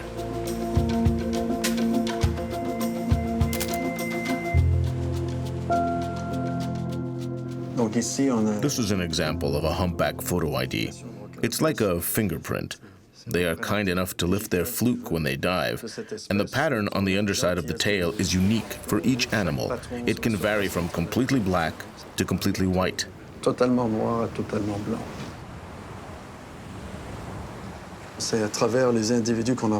We learn about the species by studying individuals, and there are now huge photo ID catalogs of humpback populations around the world. Now that the catalogs have been digitized, when we get to a place where someone has taken pictures of humpbacks, we can attempt to find a match and identify the individual using a simple computer or even an iPad.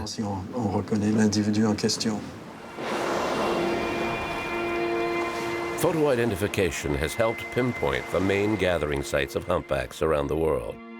The discovery of Silver Bank, the humpback's main breeding site in the Atlantic, is a result of this collaboration between different research teams. In the Pacific, humpbacks gather around the Hawaiian Islands in winter to breed and give birth. When I was much younger, I had the privilege of working in Hawaii for several winters. I had a scientific permit to swim with the whales and study their behavior during the breeding season. It was fascinating work.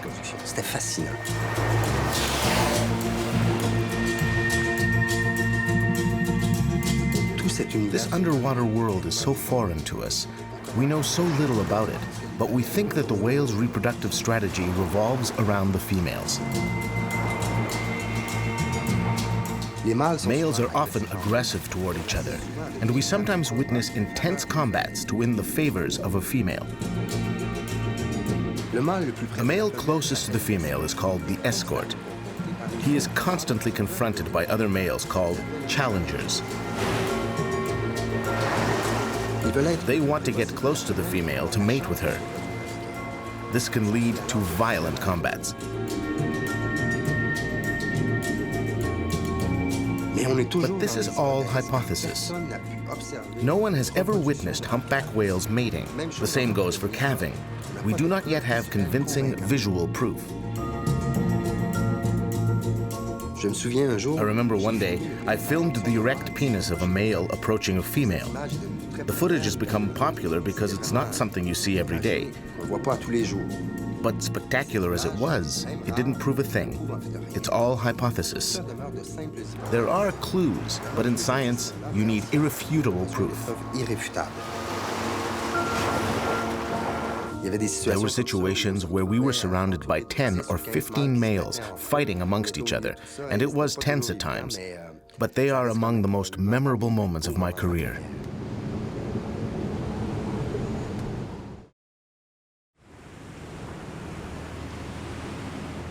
In recent decades, scientists have made their most important scientific discoveries about whales at winter gathering areas like the Dominican Republic.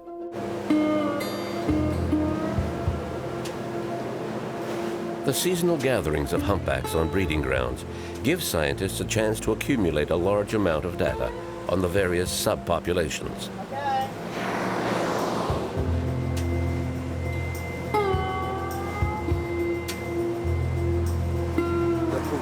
It's marvelous to monitor a group over a long distance on Silver Bank. I couldn't have imagined it any better when Jean spoke to me about returning here. It's amazing to watch this group of active males on the surface.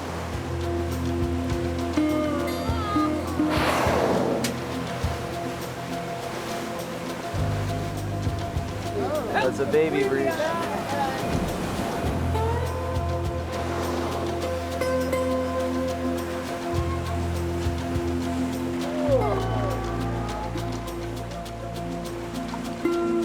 The clear water at Silver Bank lets scientists share the whale's underwater world. This protected shoal is shallow, making it easier to observe and study whale behavior throughout the water column.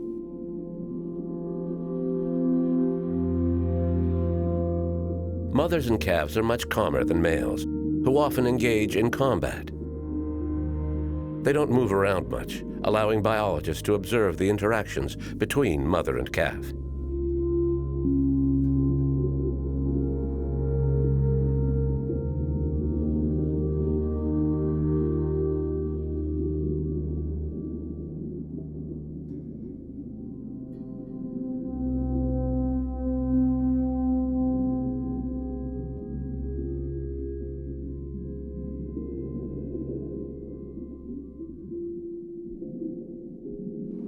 Wow! Yeah, did you see the way the calf was let go by the mother? Yeah. Just came right up to the surface. She stayed down there, and then she came up and goes nuts. Amazing!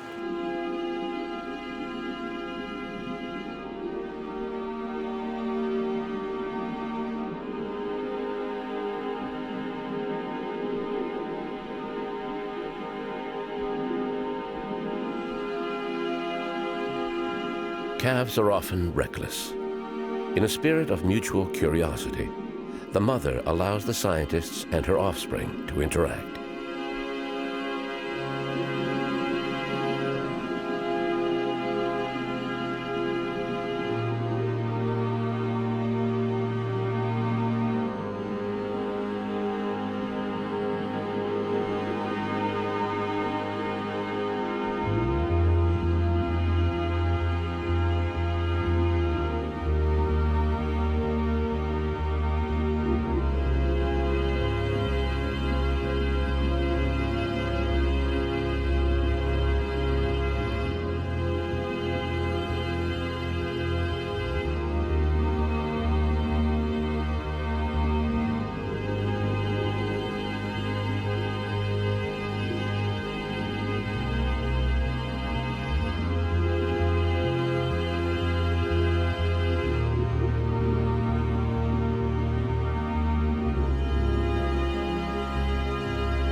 Mother came out kind of unexpectedly too, and I didn't know where to go. You're not scared. These are what I call little moments of eternity. They get etched into your memory forever. It was fantastic. I've never had an experience like that before. Amazing, amazing.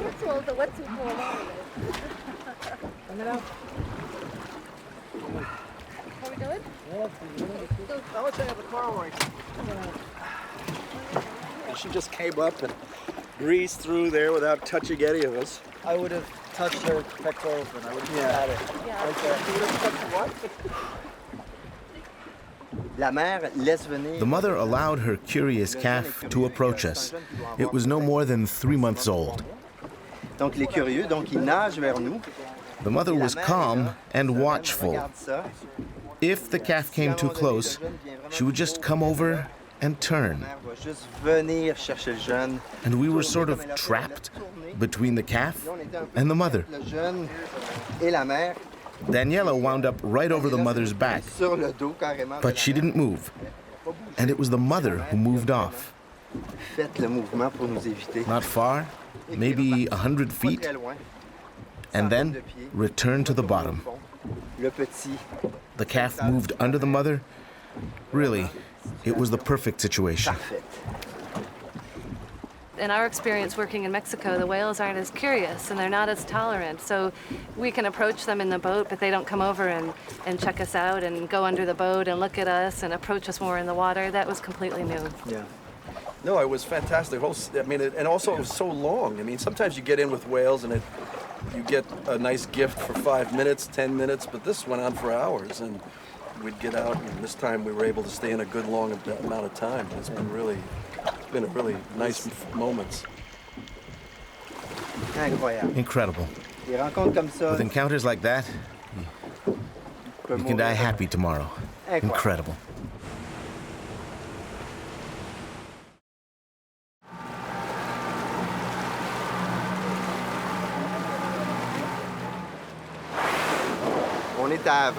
It's the very end of the season, so there are a lot of very active males in large groups. We want to study the relationship between the escort and the challengers. The escort is the male closest to the female, and all the other males fight to get as close to the female as possible. Amidst all this action are a few isolated males who decide to sing. We'll put the hydrophone in the water and hear many singers, because the songs carry well in the water. But the hard part is isolating one. It's challenging, but we probably have the best people on board for it, so with a bit of luck, we'll be successful.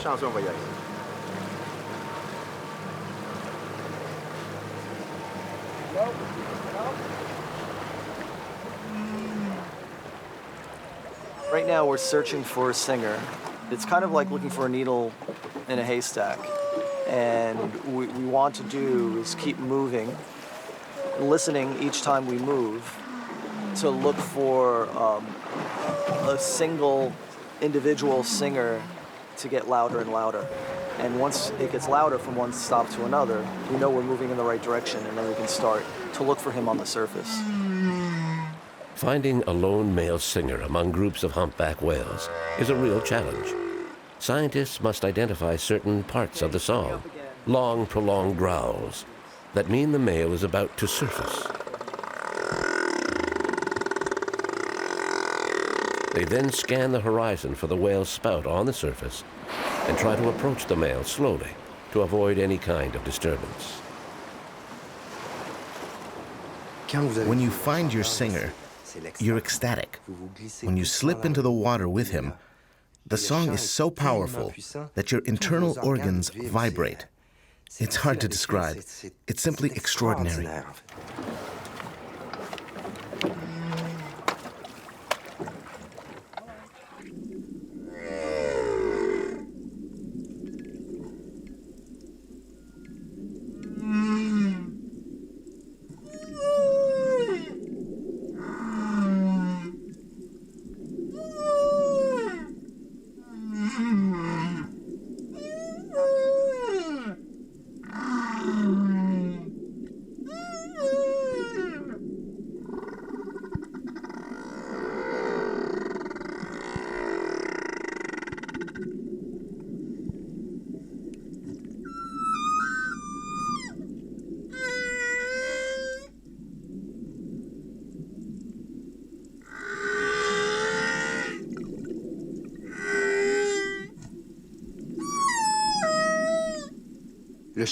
Just like human songs, humpback whale songs are organized into verses and refrains. The song changes over the course of a year, but the amazing thing is that at some point, all the males end up singing the same song. We don't understand exactly how this happens, but it's extraordinary. And what's even more incredible, listen to what happens if we speed up the song. Here, we've sped it up 14 times. Listen. It's very much like the structure of bird song in its complexity. It's just that humpback whales sing very, very slowly. It's fascinating.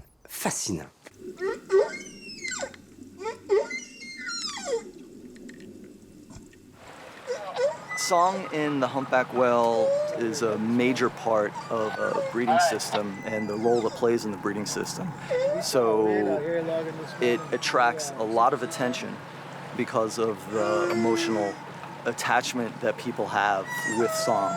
And that's both on the level of what we as humans come to, what song is all about. Song is an incredible aspect of every single culture. It's a very important aspect of every single culture on the planet. This song changes throughout the breeding season. In spring, when the whales begin their long migration north, the males stop singing. The singing of males is often associated with courtship, a sort of seductive serenade to attract females. But this is just a theory. Despite significant advances in the understanding of whale behavior, the exact function of the humpback song remains a mystery.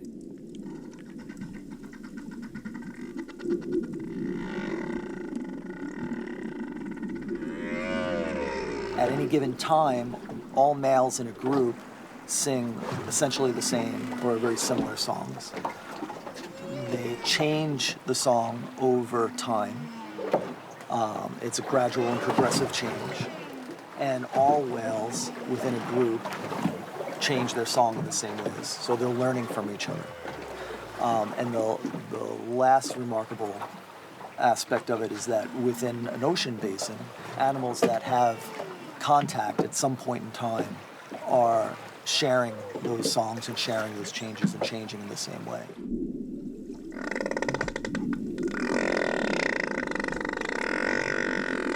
Scientists still do not understand how males share the same song. They also wonder how the song is transmitted over long distances well beyond the hearing range of a single group gathered in the same area. But beyond science, the incredible emotion produced when you experience this unique phenomenon is perhaps its greatest mystery.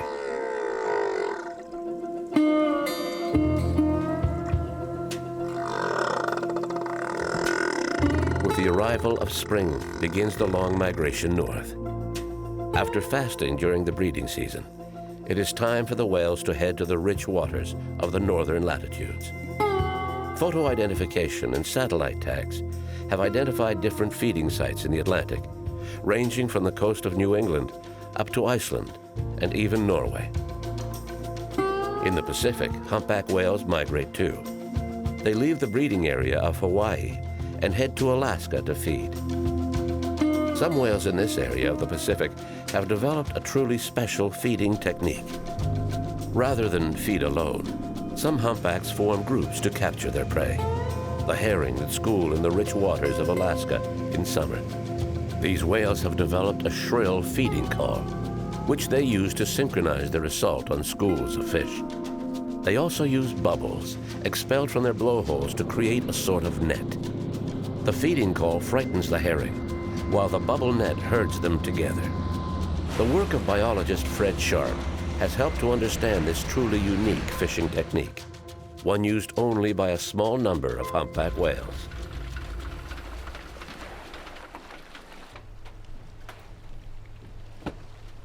I worked with Fred Sharp here in Alaska a long time ago. I think it was 1996. We were trying to film everything on the surface to understand what was going on. At the same time, we had hydrophones in the water to try to understand who was doing what in the groups. Later, this work formed the basis for many well-known studies.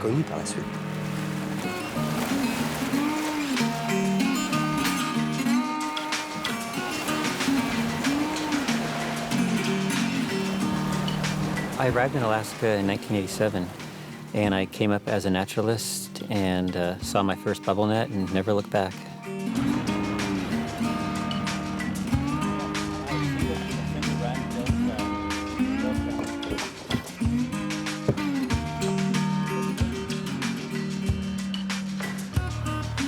I guess the most important thing I've learned about these humpback whales is that they're all incredible individuals. Each one seems to have its own story. It's a story that may last up to a century. They have their own ways of feeding. They have their own friends, their own places they call home. And that's been the most wonderful part, is just learning the tremendous lives of these whales. The humpback whale in southeast Alaska is truly one of our most abundant and amazing backyard predators. Almost all of them are from Polynesia, the Hawaiian Islands. And they come up here in May, and they'll spend 6 to 8 months feeding on herring and krill. And then around Christmas time, they head back to the islands of Hawaii and complete their amazing life cycle. Right there, right there. Hold this position. Captain, should we move a little bit to have the photo ID of this one? That's just phenomenal. He's gonna die. There he goes.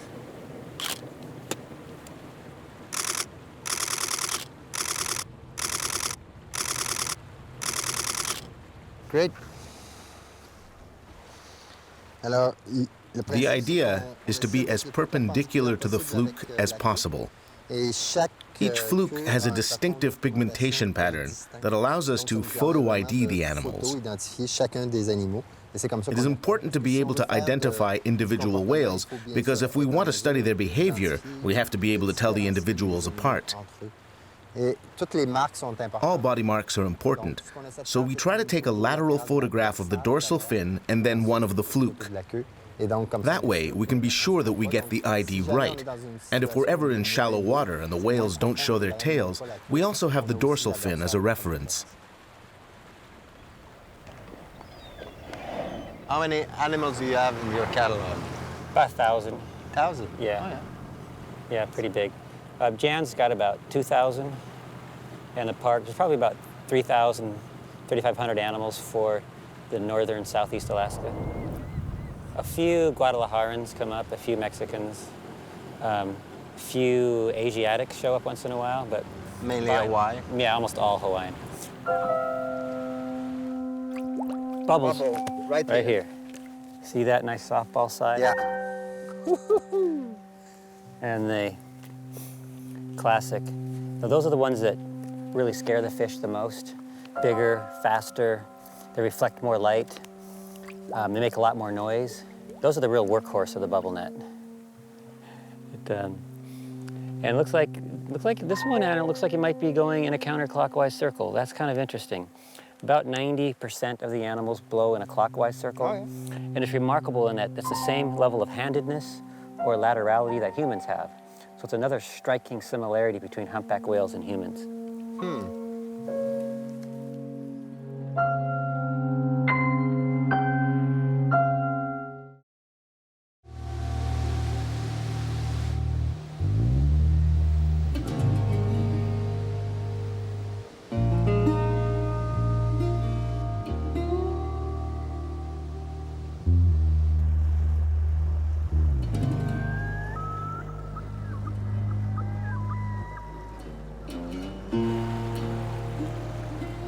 Here we are, barren off, warm spring. So what's the plan, Fred? Well, I figure we're gonna have a lot of fog this morning, so what do you think, Cap? You feel comfortable navigating in these fogs? Oh, yeah. Yeah, this is not a problem. It's supposed to burn off by midday.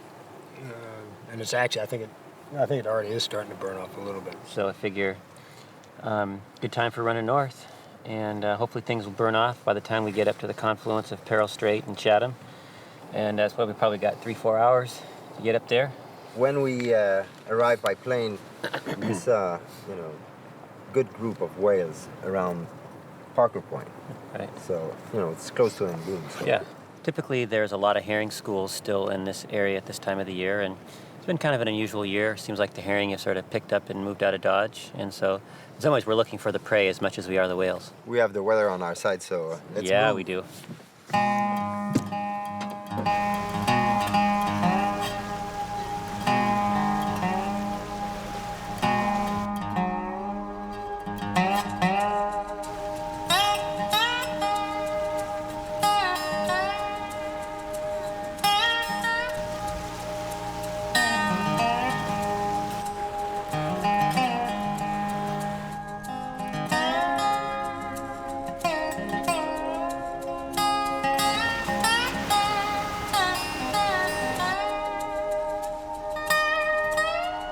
The humpbacks feed in a remarkable variety of ways.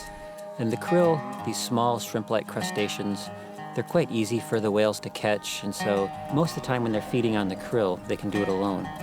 Typically they hunt the krill by just swimming up to a school and opening their mouth and engulfing them. They'll laterally lunge, they'll roll to the surface, they will lunge up through them, but they will use a whole variety of techniques.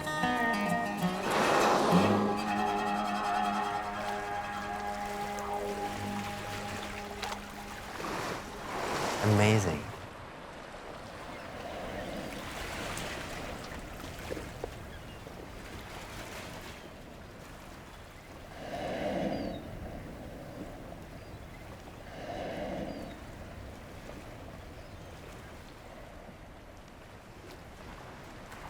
There's whales everywhere. Everywhere.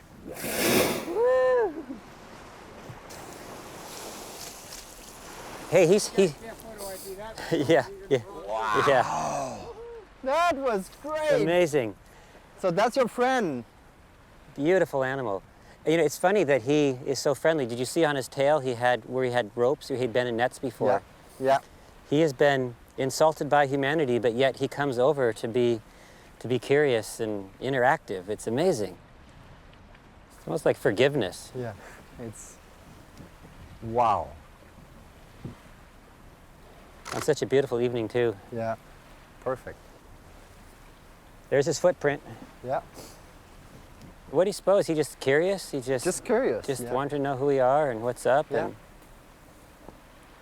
And We are with a very curious whale, one that keeps passing right under our boat.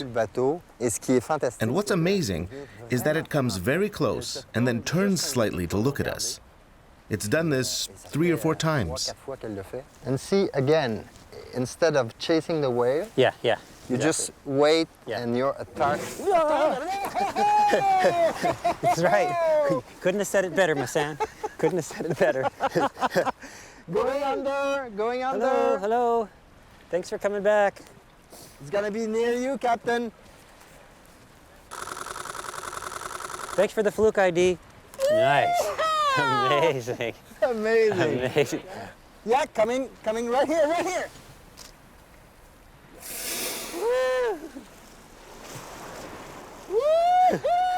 Look on the side. He's rolling over. Rolling.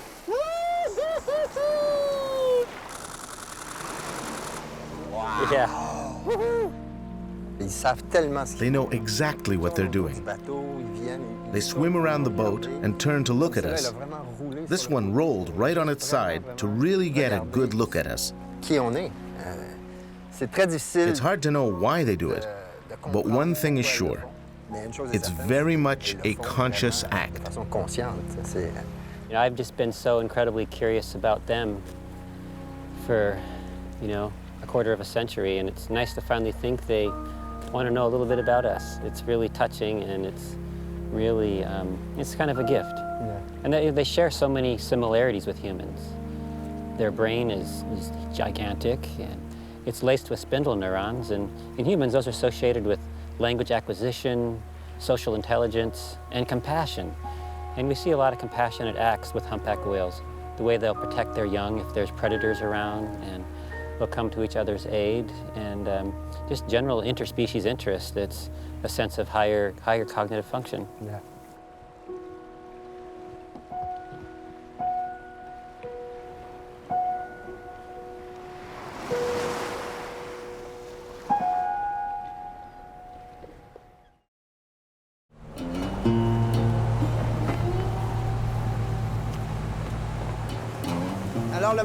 The weather has taken a turn for the worse, so it will be harder to work now.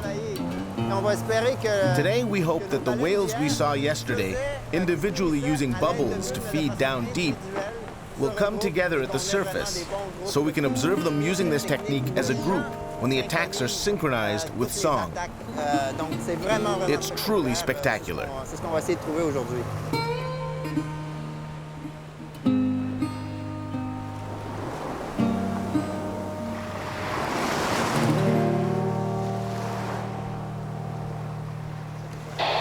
Calling the Washington State Ferry Fairweather. This is the Wayfinder. Do you copy 1-6? This is the State Ferry Fairweather, WDB 5604. Back to the call. Okay, Fairweather. We kindly wanted to inquire about any number of cetaceans, particularly humpback whales, that you might have seen in your journey through Peril Strait. Over. At 11:03, we saw them bubble net feeding just inside between Pavarotti and Light 22. And at 14:30, we spotted a couple of whales, but there wasn't a lot of bird activity, and we didn't see any bubble feeding on our way, this direction. Well, thank you so much, and kindly, if you, in your further journeys, come across any more significant numbers of bubble net feeding humpback whales, we'd really appreciate to hear from you. Roger. The people of Alaska know whales and their behavior. This is an asset for Fred Sharp, who must travel great distances to find the whales that use this particular feeding technique. The observations received from the ferry now guide the boat to a small, isolated inlet.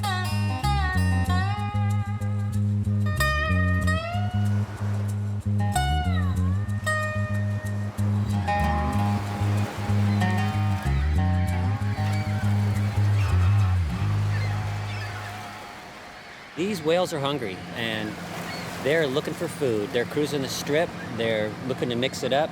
They need about half a ton of food a day, and humpbacks have this large trick-or-treat bag made out of spandex on their tummy, and they feed by engulfing big chunks out of the ecosystem every time they feed.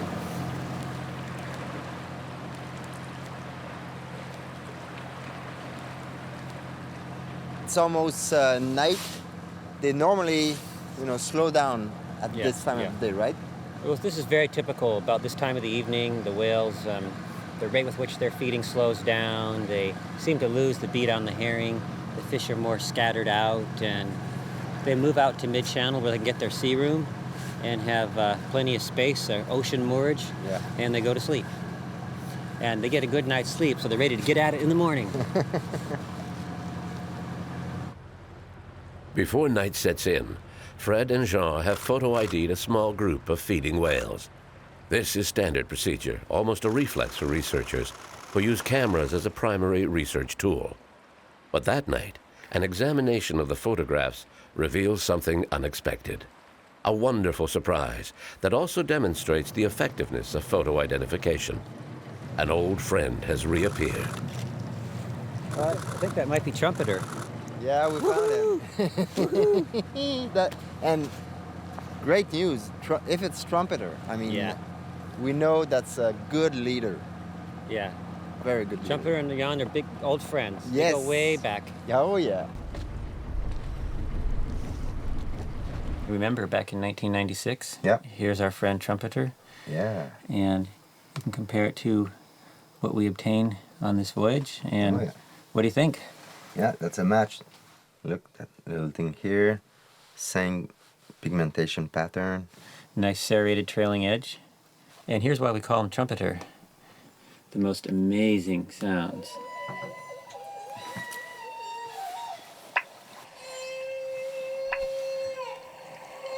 Makes the most brilliant low.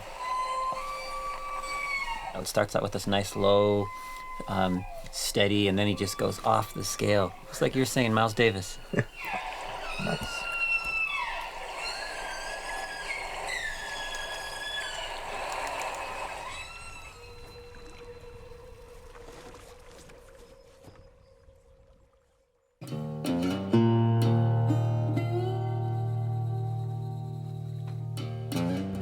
In the morning, Trumpeter, the humpback whale first identified in 1996, was waiting for them. Nice. Trumpeter again. Yep, you were right. That's him, eh? Yeah, that's amazing. God, it's like... In 96, Trumpeter was leading a big group, and he was really, active, and he was the one who was starting the feeding call, doing the bubbles and everything, and always going very high compared to the other, right in the middle. You know, he disappeared from the database for like 7 years, and we thought he'd gone to the great bubble net in the sky, but he's back and leading Team Bubble Net.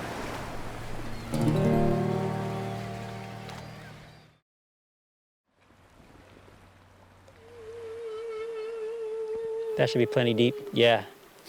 Yeah, that sounds great. Yeah, nice and loud.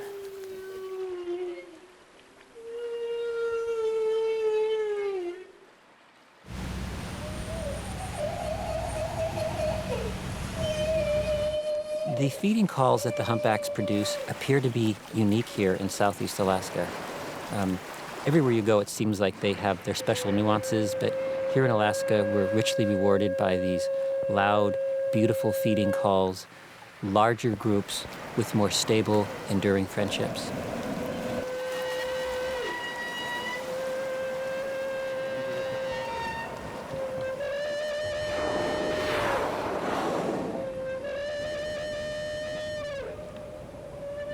Oh, nice feeding call. Clear, pure. I mean, it hurts my ears. I sit in the lab and listen to this hour after hour, and it's like, after a while, it's like, this is crazy. Do they start the feeding call first and the bubble after, or? Seems to be a lot of variation there. Yeah, a lot of individual style, but typically we'll hear the bubbles and the feeding call start about the same time. Oh, now you can hear the bubbles coming up. You hear that? Deploying the bubble net, percolating it out of the blowhole as far as we know. These Alaskan whales have developed a unique feeding technique in which whales cooperate to capture prey.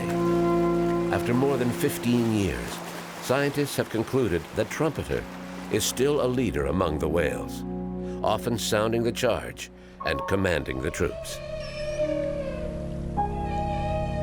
Those sounds that you're hearing, those are the whales diving below the herring schools and producing these incredibly loud, annoying sounds. It's almost like turning a fire alarm on a building and all you want to do is run for the exits. Well, that's what the whales are doing. And one whale going in usually a clockwise fashion, and the bubbles rise up and effervesce and create this amazing chorale. It's almost like a It's almost like a rocket tube that the whales then come shooting up and engulf the prey at the surface.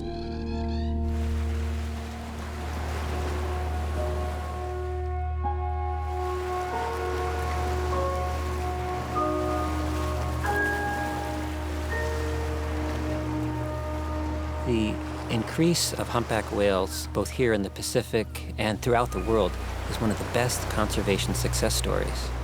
And it's remarkable to see how humans can, exhibit concern for the environment and then show some conservation wisdom. And we're richly rewarded to see the humpbacks returning to all these waters. I don't think we'll ever start hunting the humpback whales in a large manner again. I think they're just too beloved and too many people care about them. And I think there's many other concerns, climate change, ocean acidification, pollution, acoustic sounds bothering them. There's many, many concerns, but I don't think the harpoon is one of them.